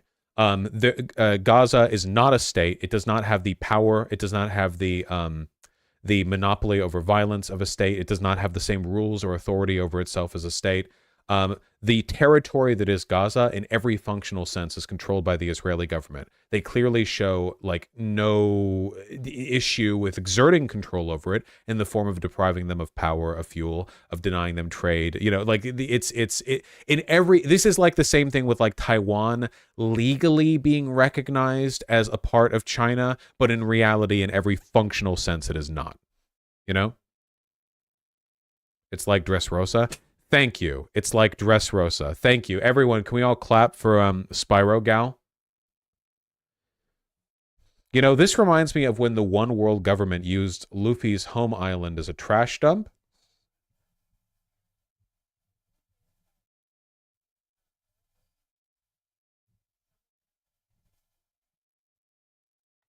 All right. It's good.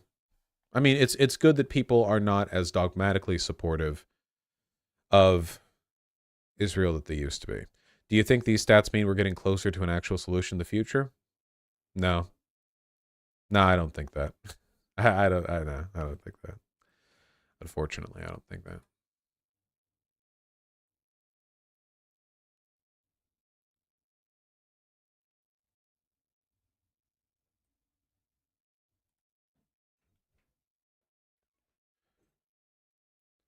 Wait, hold on. No, wait, the wind keeps closing the door. Either close it or leave it open.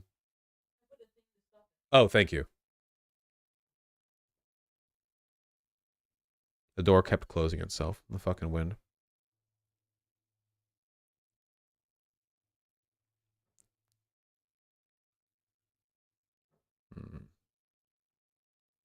Okay. Adolf Hitler, aka Tav Herzlich, with the 30 shekels, says, "Hey, not cool. I'm doing a lot of things, including convincing fellow Israelis that we're actually hurting Palestinians and that this is a complex situation. Plus, I'm being bombed, which is not pleasant. You're not the only people who are being bombed. I'm sorry, there's really no morally getting around you saying, who cares how many innocents we kill? Like, you might think the circumstances concerning the Palestinian people are unfortunate, and they are, and you're correct in that respect. But, like, you know, I'll put it this way. I don't think it's actually a complex situation. I just think that Israel is doing evil shit with like no equivocation, you know? Like, I don't like that it's a complex situation. If you are trying to convince fellow Israelis that you should lay up on the Palestinians, you should be nicer to them, whatever, that's good. But I'm sorry, the statement like, who cares how many of them we kill, is just an evil statement, and you don't get to morally paint over that because you think you're targeting Hamas, because Hamas... Okay, let me put it this way. Hamas also thinks that. when Hamas kills a bunch of innocent civilians, they are also killing IDF members. The IDF members are objectively like complicit in the ethnic cleansing of the Palestinian people, right? And to a large extent, the settlers are as well, though they're not military targets. Like, if you're saying it doesn't matter how many innocents we kill, as long as we get at the people who are hurting us, they could use that logic to sweep across the entire state. You know that, right? Like, that logic applied to them, they have significantly more justification because Israel's done far more harm to Gaza than Gaza has to Israel. So that's one. And for two, that would carry them to all the way to the border. That's not what I'm saying at all. I'm saying that specific numbers of fatality are not an interesting metric. No, you directly said, like, well, that's what they get for having terrorists that are, or for having civilians that are being used as human shields by terrorists. Your exact language was,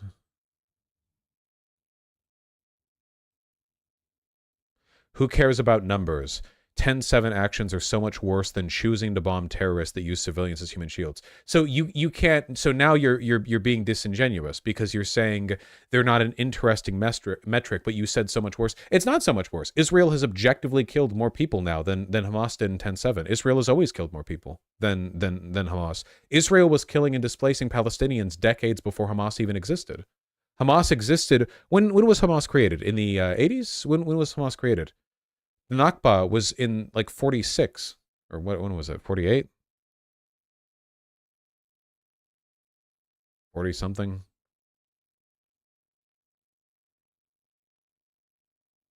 Yeah, so 40 years before Hamas, the genocide began. But again, if you're convincing Israelis to lay up on the Palestinian people and be nicer and such, then that's good.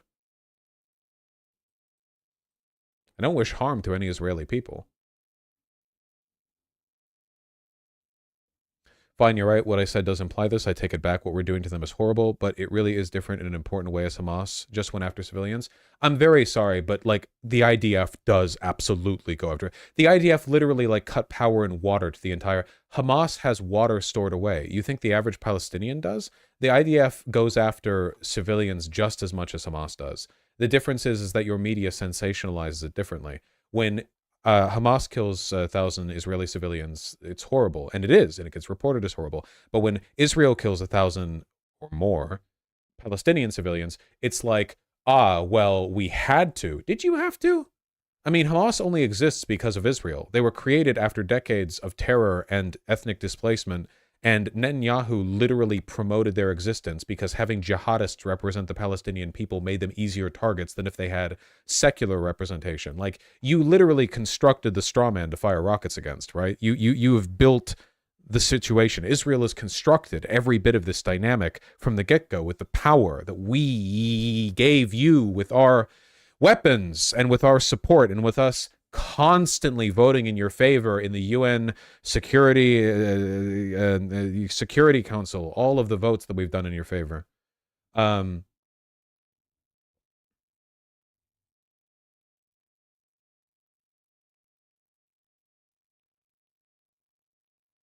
don't think you can equate the explicit Jew murdering intent of Hamas with the implicit Arab murdering intent of Israel. No, like I said, the difference there is that Hamas is more honest.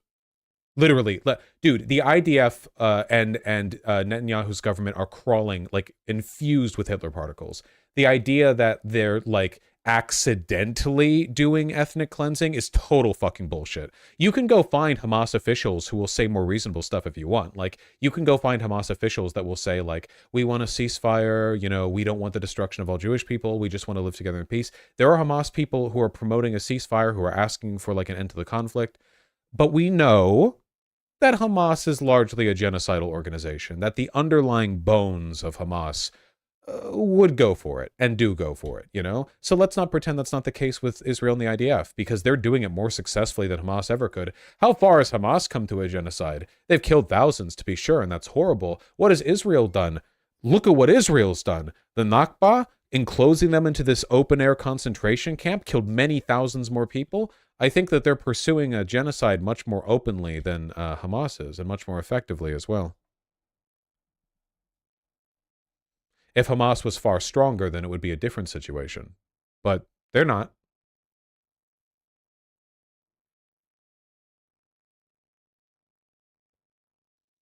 Vosh using whataboutism? Nothing that I've done here is whataboutism at all, like even remotely.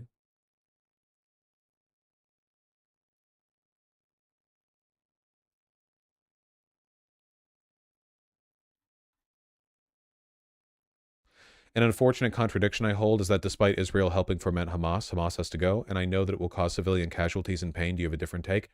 Have we learned nothing from the war on terror? What happens in our intervention in Iraq? What happens? ISIS. If you want Hamas gone, then give Palestinians a diplomatic way out. Give them land, give them money, give them food, give them shelter. Show them that there is value in a diplomatic engagement with Israel. Because for the past 70 years, Israel has made it very clear there is no point in negotiating with them. Israel is violating international law and its territory grabs, constantly lying and breaking rules and bombing and killing journalists and killing leaders. Why would any Palestinian ever believe in a diplomatic solution? The reason Hamas exists is because Palestinian people feel hopeless. They feel that they have no hope except through violence. And Israel has given them no hope. Israel has taken all of that hope. So what Israel needs to do is give them hope. Give them land, give them money, and Israel has the land, and Israel has the money. And I know that because they took the land, and they take our money. So you have the shit, you need to give them. Yeah, Israel fails to adhere to international laws that they've agreed to. Like, it's Jesus, you know? There's so many better directions here. If you want Hamas gone, give the Palestinian people a reason to believe in any solution other than Hamas, because they've been given no reason to believe that anything will work. And when people think that nothing will work and their deaths are inevitable and there's no hope, people join ISIS, people join Hamas, people join the Taliban, people join Al-Qaeda, people join Hezbollah, people join the Mujahideen. That's what happens.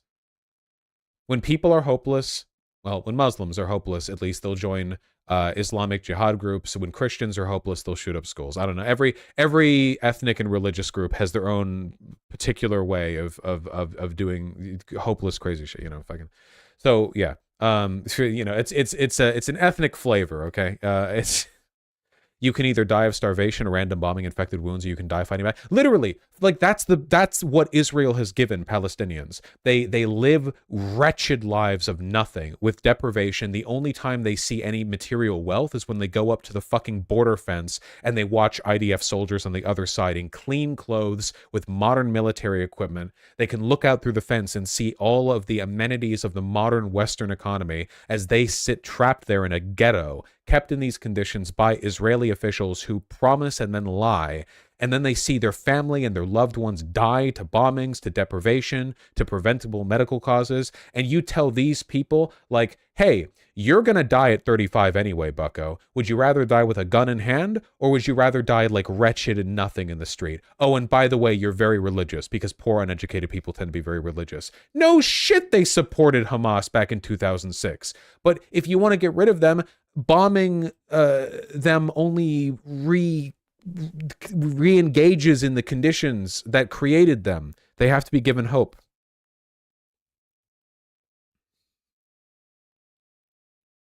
By the way, an Israeli minister has said that hostages and civilian casualties will be secondary to destroying Hamas yesterday. Israel wants to continue to say, of course they do. Netanyahu is literally pro-Hamas in the capacity that Hamas is the hopelessness of the Palestinian people. Like, to the extent that the existence of Hamas allows Israel to engage in the behavior they engage in.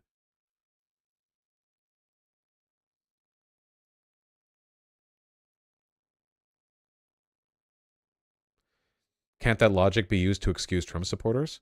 No, we're not talking about excusing anything, and there's no comparison at all. Trump supporters aren't in Gaza. They're not in an open air concentration camp yet. We'll get there.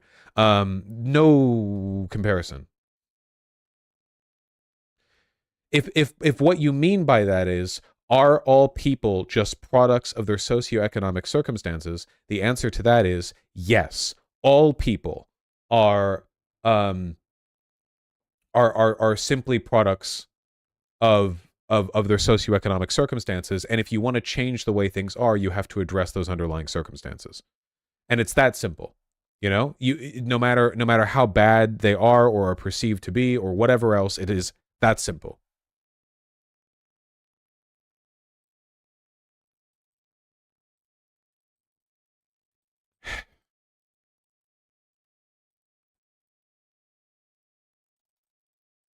Oh God.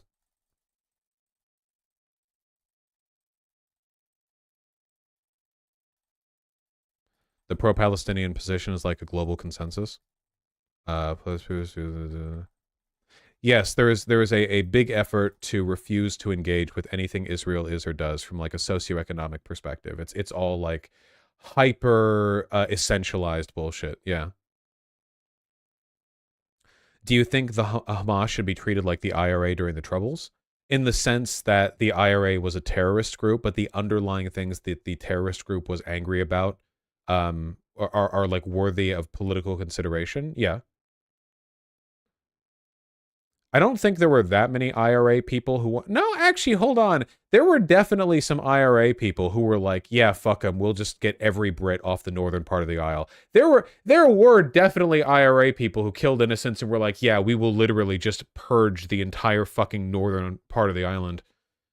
Yeah, Biden. Joe Biden, when he was there. That was his opinion on the matter. Joe Biden.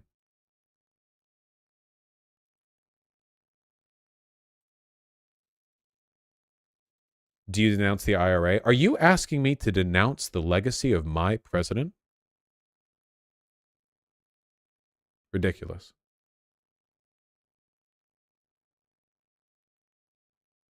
Never. Okay. I'm going to hit the money button one more time, and then we have one last segment. You guys know what it is, because you haven't shut the fuck up about it.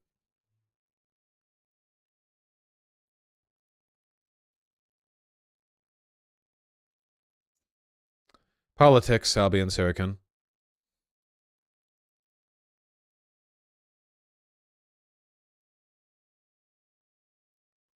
Speaking of global opinion on Israel, guess who just lost an election because of anti-Palestine actions? Labour has lost its majority on Oxford Council after 6 councillors resigned the whip due to Starmer's support for Israel.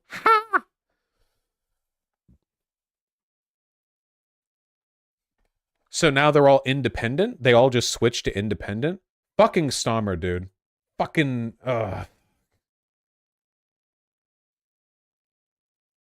Good, fuck them. Fuck the Labour Party. Fuck them. Fuck them. Fuck the Labour Party. I hate them. I hate them more than anyone. I hate them more than the Tories, because you always hate a turncoat more, don't you? I hate them. I hate them. I hate them. I hate them. I hate them. I hate them. I hate them. Okay, sorry. Okay.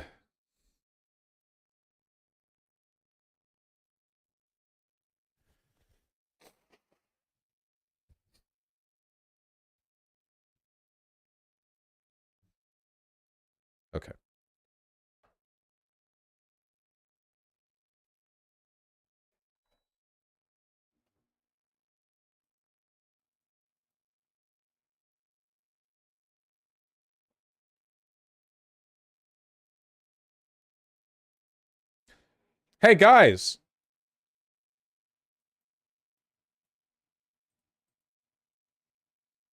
Whoop. Did you know that Matt Walsh did a thing recently? Not just Matt Walsh either. Hello, Mr. Walsh. What's up? Got the hat on? Please be patient with me. I'm a Sigma. What's up? Wearing the drippy checkered cardigan? I'm gonna say that's a cardigan. Nice to see you. I've watched a lot of your content. Appreciate it. No problem. You know, right off the bat, Matt Walsh is like, yes. Got a black on my side. Makes me look very good. No. I wanted to ask the question. You said before, virtually every culture has its own child into adult initiation, almost all of them before the age of 18. And not only that, 16-year-old girls are mature enough to make their own decisions and even get pregnant and start families as well. And you even said 13-year-olds, if expected in society to act like 23-year-olds, that's what you'll get. So my question is that That one was like the biggest groomer one from Matt Walsh as well. The like, if 13-year-old girls are going to act like adults, then they get treated like adults. That's like giga pedo, like hyper fucking Omicron Sigma Delta satellite pedo nuke orbit giga pedo fucking shit. You know? Unbelievably sus. Yeah, I think okay, does anyone remember the I don't know if they still do their thing, but basically they were a bunch of chat trolls who would try to bait pedos into, like, they would catfish pedos and then give their info to the police, basically. They had their own website. I think they shut down because legal stuff is complicated, but it was basically like, I'm gonna be on, like, AIM, and I'm gonna fucking bait people into being pedos with me, then send their shit to the cops. Does anyone know what they're called? It was something Justice. Perverted Justice, I think? To Catch a Predator? No, that was the TV show. I'm talking, it was like a website of people that would do it. I think it was called Perverted Justice. I haven't seen Perverted Justice in literally like 15 years. Isn't that entrapment? No. Entrapment is when you try to bait somebody into doing something that they would not under normal character do anyway. If you're just like in an AIM chat room and you're like, tee-hee, I'm a 13-year-old girl, and some guy hits up your DMs, that is not entrapment. Then they were doing that shit anyway. There are tons of things on this, like Omegle and stuff on TikTok streams. Yeah, I think like baiting pedophiles to get them arrested is probably like, I think I speak for everyone when I say that it the highest theoretical form of entertainment, right? You've got like Mozart, and you've got like prestige television, and then you've got knowing pedophiles have been arrested after trying to flirt with a chick. It's like that one, the one Russian, not Russian, the one Russian war crime guy. What's that guy? Come on, he like always goes on the RT circuits. Come on, come on. Scott Rittler, yeah. Scott Ritter, yeah, Scott Ritter. Scott Ritter, the kid diddler, fucking has been lured by police officers pretending to be underage girls on the internet twice. He has been arrested for that twice. He tried to hit up and visit the house of a 12-year-old who actually was a cop, got arrested for it, spent time behind bars, got out, did it a second time.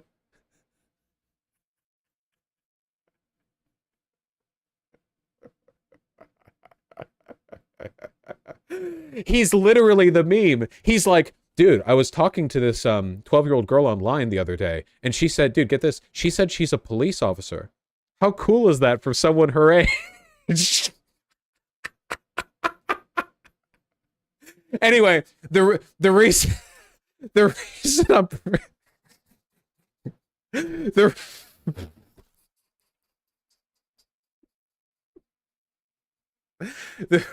reason I'm bringing this up is because that shit Matt Walsh said, if girls are gonna act, if 13-year-old girls are gonna act like mid-20s, we should treat them like they're mid-20s. That shit, I remember that being said in like every fucking Perverted Justice write-up. Like that thing was like the #1 cope that pedophiles would tell themselves to justify what they were doing, where they're like, oh, well, they're basically adults anyway. Like that was like the #1 thing they would say. So the fact that Matt Walsh said it in addition to all the other shit he said is just so fucking on point.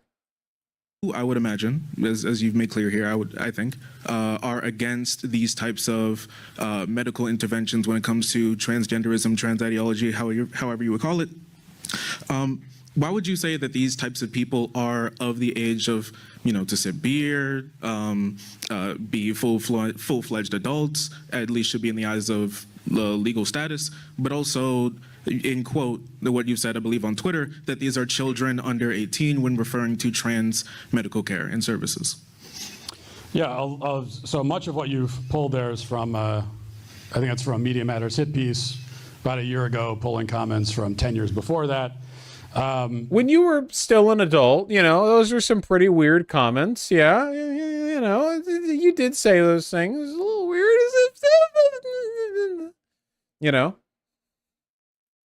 And the point that I was making there is simply a historical point, that back through history, you find that people used to get married a lot younger. And so they didn't have... Okay, but he was referring to it like aspirationally. he was saying like, yeah, well, you know, this is how it is, right? Like, you can say, yeah, girls used to get married at like 12 or some shit. That's not like ideal. that it's good that they're not now. Well, they are in a lot of cases. Conservatives still protect child marriage in many U.S. states today. Have this you know, pregnancy was not sort of the crisis, no matter what age it happened. The pregnancy was not often. No. Pregnancy has often been considered a crisis, especially when it happened to really young girls. Like, little girls would get raped and knocked up and left all the time. I mean, it was like the Middle Ages. There was no social security number. You could just leave. And also they die in pregnancy like all the time. Him defending his point makes the "it was an old clip" argument completely moot. No, he still agrees with it. Yeah, exactly. Like, it's not like, oh, that was 10 years ago and I've changed my mind. Like, he's still defending the fundamental, because pedocon theory is a theory the same way gravity is a theory. Thank you. Considered sort of the crisis that it is now, because people got married younger. They started their journey into adulthood at a younger age. We don't live in that culture anymore. That used to be the culture that we lived in. Okay. And we also live in a culture now where we have this kind of extended adolescence that goes beyond the age of 18 and even up to 25 and beyond. Okay, so just I'm doing some rhetorical reads here. Now, you guys might not know this, but some people, for some reason or another, have accused me at points of being a little sussy myself. Now, as somebody who's had those accusations leveled against him by bad faith actors many times, not to suggest Shark is a bad faith actor here, he is a pedocon. Matt Walsh, not Shark, of course. The response from Matt Walsh here suggests to me like genuine emotional distress. The way he moved back a little bit, he's put one hand on the podium as though to steady himself. I know he's not literally at risk of falling over, but people do lots of little stuff like that. When to like indicate their state of mind. People are surprisingly expressive with their emotions. The way he's like trying to explain all of this in an even tone suggests to me that he's actually concerned about the way he responds to these accusations. When it is a gotcha, what Shark is doing here absolutely is a gotcha. So it's very, very funny to me that he's demonstrating this. Where we treat... Isn't body language kind of pseudoscience? A lot of it is. People will say like, oh, if the girl folds her legs like this, it means she's mirroring you and she likes you. A lot of that is bullshit. However, there is some stuff that I think is a pretty easy read, in my opinion. Even adults, like they're essentially children, which I've talked about as well. So we don't want to treat adults like they're children. But we also have to understand the psychological capacity of actual children, which is why performing a life-altering surgery on a child or giving them, for example, cross-sex hormones, which can happen at the age of 14 or younger, which sterilizes them. You know, what you're making life-altering changes to their body, but they're sacrificing things about themselves that they can't possibly understand. Like, they're making decisions that aren't really decisions because they're not old enough to make them. I like the implication here that taking puberty blockers or hormones is life-changing, which, it can be. Puberty blockers are reversible, but, you know. But, like, getting pregnant at 13 isn't. Like, oh, you know, yeah, it's all these... Did we want to watch the video because that's not what he said at all? No, I remember the video. He's obviously like super charitably repeating the stuff here, but yeah. Fix your glasses. We need 3 for 3. But they're making decisions for kind of the older version of themselves. Okay. So as opposed to when a young girl gets pregnant, which definitely isn't making it. As opposed to when you, say, for example, support an abortion ban that would force a 12-year-old girl to continue to bring their rapist's child to term. Definitely not a life-changing decision there, you know? At the age of 14, I know I'm saying a lot more than you needed, but at the age of 14, the child is making the decision that I'm never going to have kids again in the future. And yeah, at the age of 14, you might think that. When I was 14, I thought that. Fucking wild that having a child at that age isn't considered to be a big, life-changing, irreversible decision, but not having children is. Like the default, the state of affairs, which was already the case, not having children, that in perpetuity is the extreme option, as opposed to having a child, which, what the fuck? I feel like if he could go over and like take this back and like redo it or something, he would sound a lot less bad here. When I was 24, I thought I'd never have kids. When I was 26, I had 2. You know, now I have 6. So kids at that age are not equipped to make those kinds of decisions. Okay, but my question was more of, you just now, you called them kids, but do you, like, were these not your words, or do you like change your opinion? Because what I'm confused about is, before you would say things along the lines of these are like adults, or should be in the eyes of either culture or society, but now you're saying in this age range of like 13 to 16 or 19, in that age range, they're now children.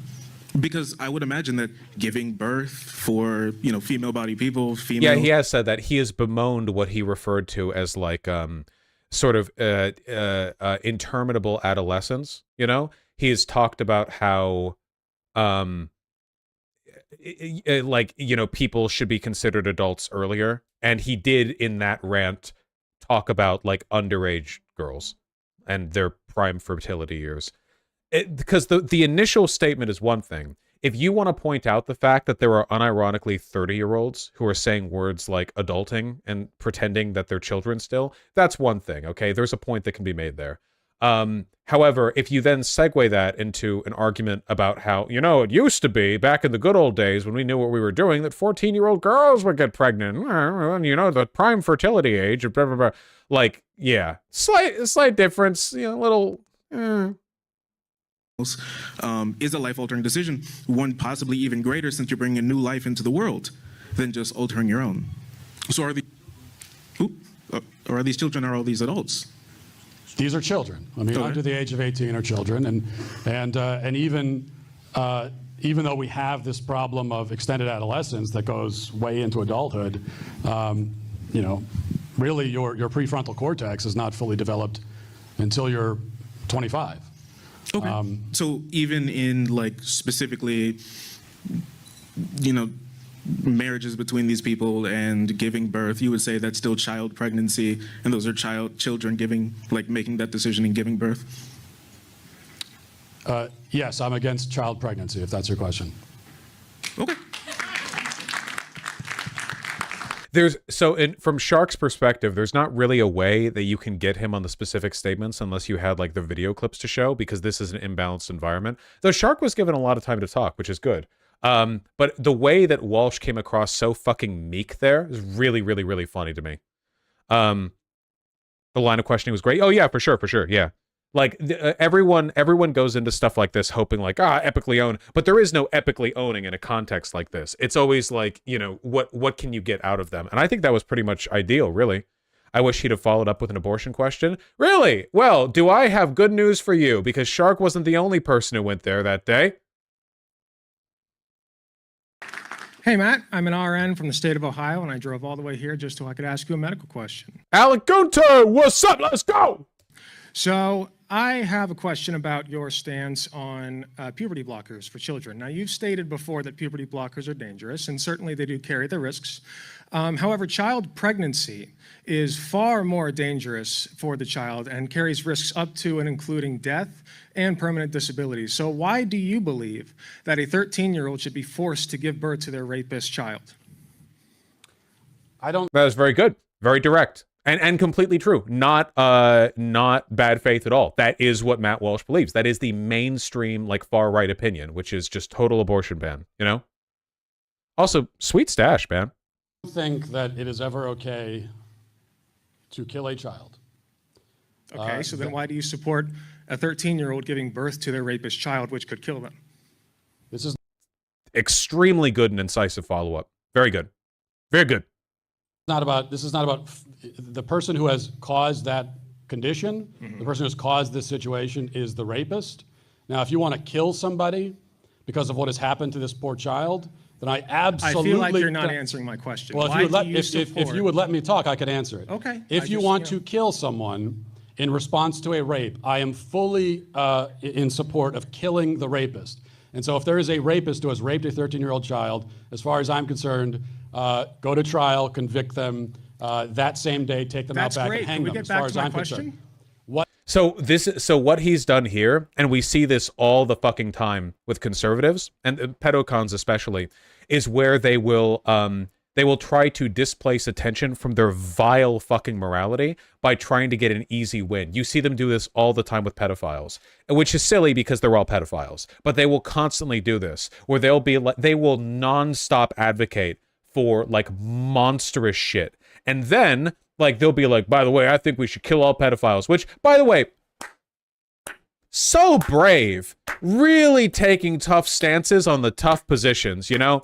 I thought we were having a complicated conversation about your values, but that's, yeah, you know, they do this shit all the time. Did you guys see that huge fucking dub when the Twitter community notes responded to a Ted Nugent tweet? The Ted Nugent tweet there was like an image saying something like, if pedophilia is just sexuality, then a bullet is just metal or something. I don't know, just some stupid. What is it even a response to? And the community notes was like, Ted Nugent has written multiple songs where he professed his desire to have sex with an underage girl. He has written this song where he literally says in the lyrics that he wants to have sex with a 13-year-old girl. Like, it's, you know, But what I do not think Why do you believe that a child... Because I don't think it's okay to kill a child then why intentionally do you support... under any circumstance. Oh, intentionally. Yes. Okay. You're the medical expert. Sure. I will say, by the way, Alec Hunter, the fact that you're showing up here with that mustache and with that hat really makes you look like the all-American man right now. Like Matt Walsh his hairline is receding. He's got like this like slicked up hair. He's got a beard and these big millennial glasses, and he's wearing all black and he's wearing formal wear. And you're showing up with a goddamn trucker hat and a big mustache, speaking confidently, no less. Looks good. Yeah, he looks like the effete liberal, exactly. Born child, is that a human being or not? That is a religious question. It's not a religious question, it's a medical question. How's it a religious question? It's a medical question. What is it if it's not a human being? So you don't know? No, I do know. It just has human genetics. So is it a human or not? Medically speaking... Is a skin cell a human? We don't consider it a full-fledged human being, and if we did, it would have something like what do you mean full-fledged? So then let me ask you this. Why don't we have conception certificates? Well, for one... Ooh, that's a good question. If there really is a legal and moral, like human stamp that we place on a fertilized egg, then why do we wait until birth to begin the process of legally anointing this individual? Why is a person's first birthday 12 months after their birth? Why don't we do conception day if that's when they started existing? I think it's very hard to know exactly when a conception occurs. Oh, so then that's a convenient excuse then. What's that? That's convenient. It's just convenient that it's... Yeah, you care so much about the perceived personhood, you know, about a fetus, and yet you're willing to like wait 9 months. You know, yeah, it's just convenient. You know, Walsh is getting washed here. Pregnancy lasts 9 months, not 12. I know, I said 12 months since birth rather than 12 months since conception. They're eating him alive. Yeah, for sure. I like, so this issue is less about previous, did I say 12 years? I say lots of stuff. This is really good. The line of questioning that Shark ran with is more like, is more associated with like past clips and statements. So it's really tough to hold you to account because it's like, well, how did you said this a decade ago? And this is like a more direct position. So you can hold him on it like right here. It's very, very good. You know, it's hard Well, to figure out. yes, it would be very inconvenient Right. to try to get a certificate for when exactly you conceived. Okay. Oh, it's inconvenient. Oh, okay. I'm sorry. I thought we cared about, you know, fetuses and, you know, fertilized eggs. I thought that was life, but I guess it's inconvenient to try, you know, we'll construct an entire trillions-dollar state apparatus to protect the lives of living humans. But yeah, it's inconvenient, you know. This is what I say, and I've said it many times before. A ton of the people who think that life begins at conception don't actually believe that. They don't. They don't. If they were in a burning building and they could only take one, and one of them was a fully living fucking human baby, it's like 2 years old, and there was a petri dish that they knew had been fertilized in vitro with an egg like 2 days ago, the idea that every single conservative who believes that life begins at conception would take that as a 50-50 and would just like 50-50 that, I bet you 99% of conservatives who believe that would run with the baby. And you can say, oh, well, that's just because they're inconsistent doesn't mean that they don't believe it. I say it does. I say that, actually. Yeah, I do. You can't know what they believe. You can only accuse them of inconsistently applying their belief. No, I do know. Actually, I do know. I know exactly what they believe. It was revealed to me in a dream. Also, like a little a bit strange, to be honest. I don't want to have to go to the licensing office and say, "Hey, my wife and I had an experience." Okay. Oh, you don't want to? Oh, you don't want to? Oh, sorry. Yeah, I'm sorry. Okay, you don't want to. You don't want to. Oh, that's the end of the clip. That's what Alec Gunter posted. Hey, Shark Alec, you guys fucking killed it. Good job. Good job. Oh wait, there's a part 2. There's a part 2. 13-year-olds giving birth to their child's rapist. We can't have this. Their rapist. We have not. I don't support killing a child. I thought that ended abruptly. No, but no, I do not. But I'm okay, asking you. So you do support abortion? No, or you you're don't? avoiding my question. Good. Oh, strong. Oh, Alec. Do you I've answered your question. You haven't answered mine. You have not answered the question. Yes Is or no? the unborn child a human being or not? I'm not letting you get away from this, man. Do you support You are not a answering the child? question. I asked Let's try you this again. Let's Wait, try this who's again. asking the questions here, man? Come on. Let's try this again.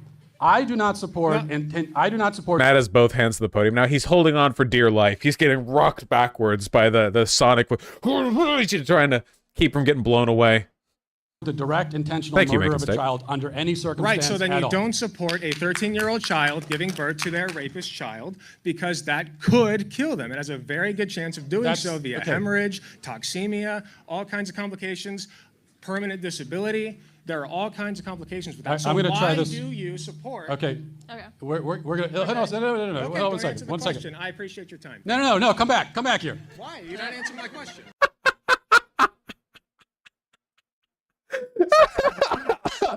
Oh my god. Because you're the nurse, you're the medical expert, and you won't even tell us what a human being is. I'm starting to get concerned. You didn't answer my question. Like, Why should I answer yours? You didn't it? answer my question. It is never okay to intentionally and directly kill an innocent human child. Period. That's my position. What I'm asking you is, but that's not answering the question, man. Come on. We both know that you're dancing around this. Come on. Do you consider an unborn child? I'm not answering that until you answer my question. You didn't answer it. Okay. You didn't answer it. I don't have to answer your question. Who's asking? Are you guys in line for a question or to be asked a question?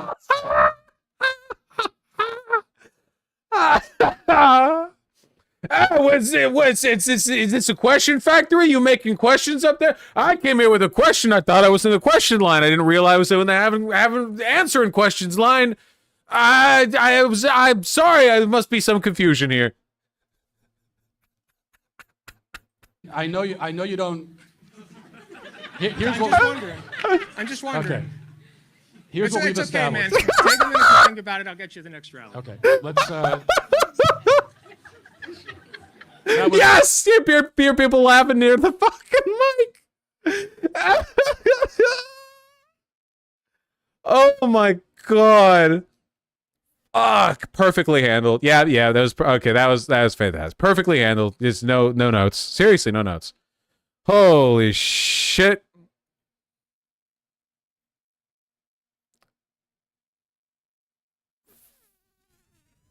Fuck, that was funny. Good job. Good job. The comment section on this is fuming at Alec. Oh, I'm fucking sure. Incredible. Yeah, no notes. I've got nothing to say. Great job, you guys. Great job. Can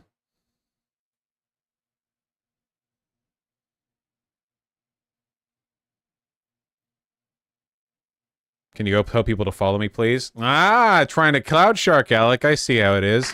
Hey, Matt. Yeah, sure. Potus AG on Twitter. Get on over there.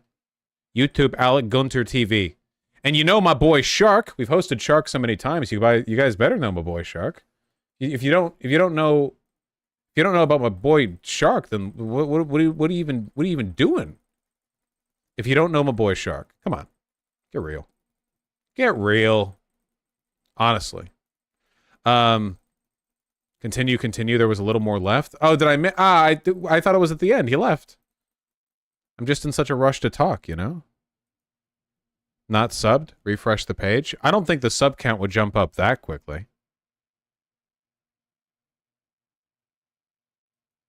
Why you gotta call the black guy my boy? Whoa! They're both my boy. Alec Gunter, my boy. Alec Gunter, my boy Shark. It's not like the... Not like that! They're not... Why? You're right, I should sub. Typical right-winger not answering a real question. Why did you call Shark my boy? Well, yeah. I'm holding onto my podium with both hands. Well done, lads. Well done. Yes. Okay.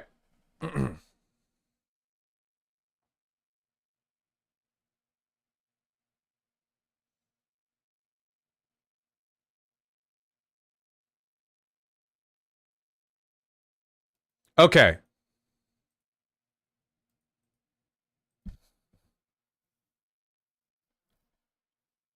Good hustle. Do more segments, you know you want to. Nope, I gotta read donos. I love you guys very much. I gotta read donos. It's dono time. Dono time. Let's go. Dono time. Let's go. Dono time. Dono.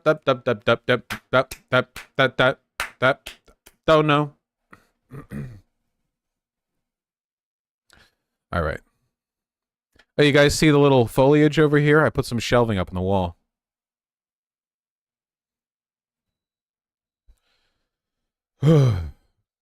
Markinator, thanks to the 5. The average Israeli Jew is actually pretty dark, which makes sense when you research where most of them immigrated from. Yeah. There's a lot of colorism in Israel as well. You know, a lot of variance with that. Appalachian Atticus with the $10. For any watchers unaware, but Walsh's actual position is that children are the property of their parents, undeserving of autonomy. He's ideologically a rapist. Yes, 100%, for sure. Absolutely. Blunder, thanks to 15 bucks. TY for your streams, been watching for a few years now, and I feel a lot more confident in the reasoning behind my opinions now. Also, any hopium for Russ Brits? I'll let you know when I have some. I'm sorry. Thank you. I really appreciate that.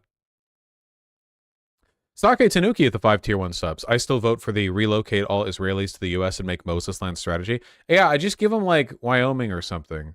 Is Israel even like good weather-wise? I don't actually know. I mean, you're Mediterranean, but you're also pretty close to the equator. Isn't it really hot? Parts of it? What if we just gave you one of the like more temperate parts of Texas, like further north? That'd be pretty good. It'd be bigger than Israel too. Hold on.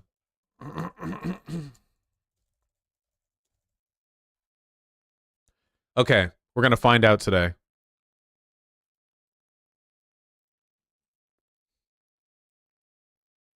Israel? All right.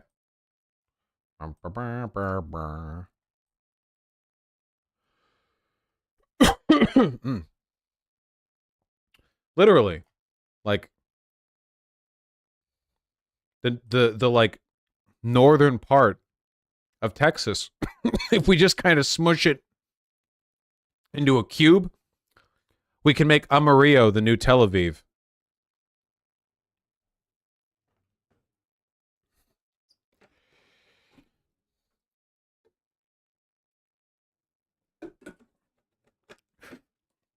Would it fit Florida? Okay, folks. Israelis, I know you want the Holy Land. However, have you considered Disneyland? or Disney World, actually. Okay, we can fit you. Okay, you would have the best beaches in the world. All right, listen, for all the problems with Florida, their beaches are not one of them. Florida's beaches are actually top tier.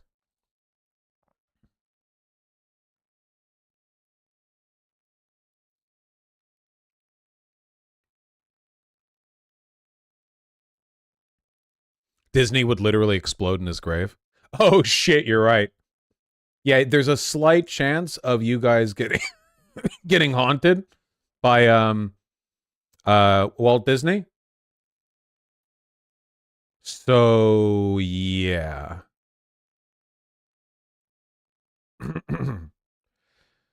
That's propaganda. Yeah, Florida's good, but it's not Mexico or Spain. Yeah, but like Mexico's beaches are amazing, sure, but they're the same beaches for a lot of it, right down here. Also, Spain's beaches are only that good because they have their tits out. I would go to a Spanish beach. Do you know how hot Spanish women are? Okay, never mind. The Jews experienced in their flood. Oh no.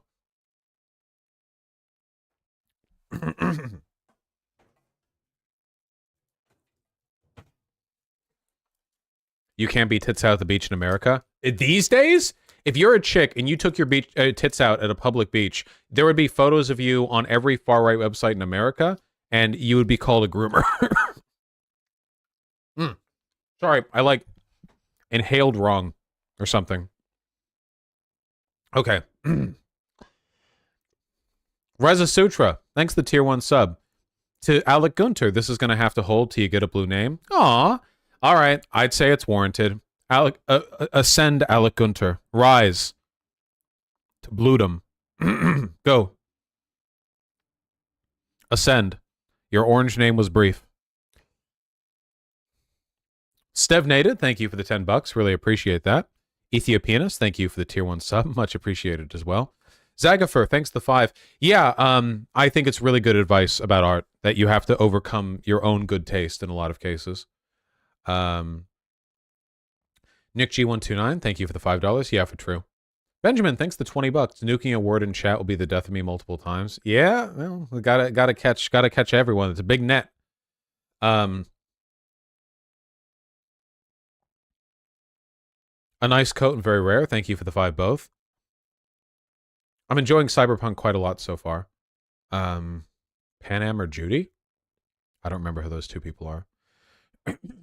Sad to report that Saskanowichan has invoked their normal-standing clause to path the return to Rightville. Obviously not the big issue of the day. But FYI. I'll have to give it a look. Why am I coughing all of a sudden? What the fuck? I feel like I inhaled something incorrectly. Like I inhaled my spit or something, and now I'm fucking choking.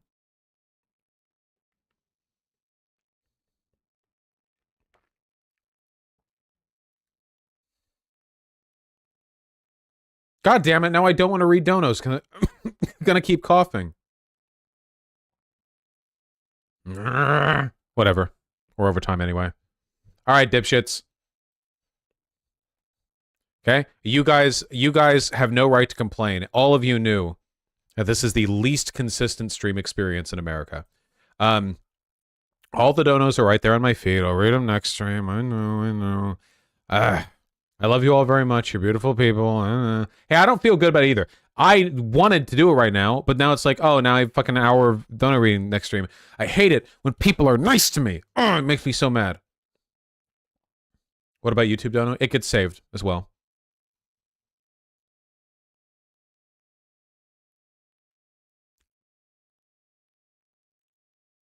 They should all get saved in the profile.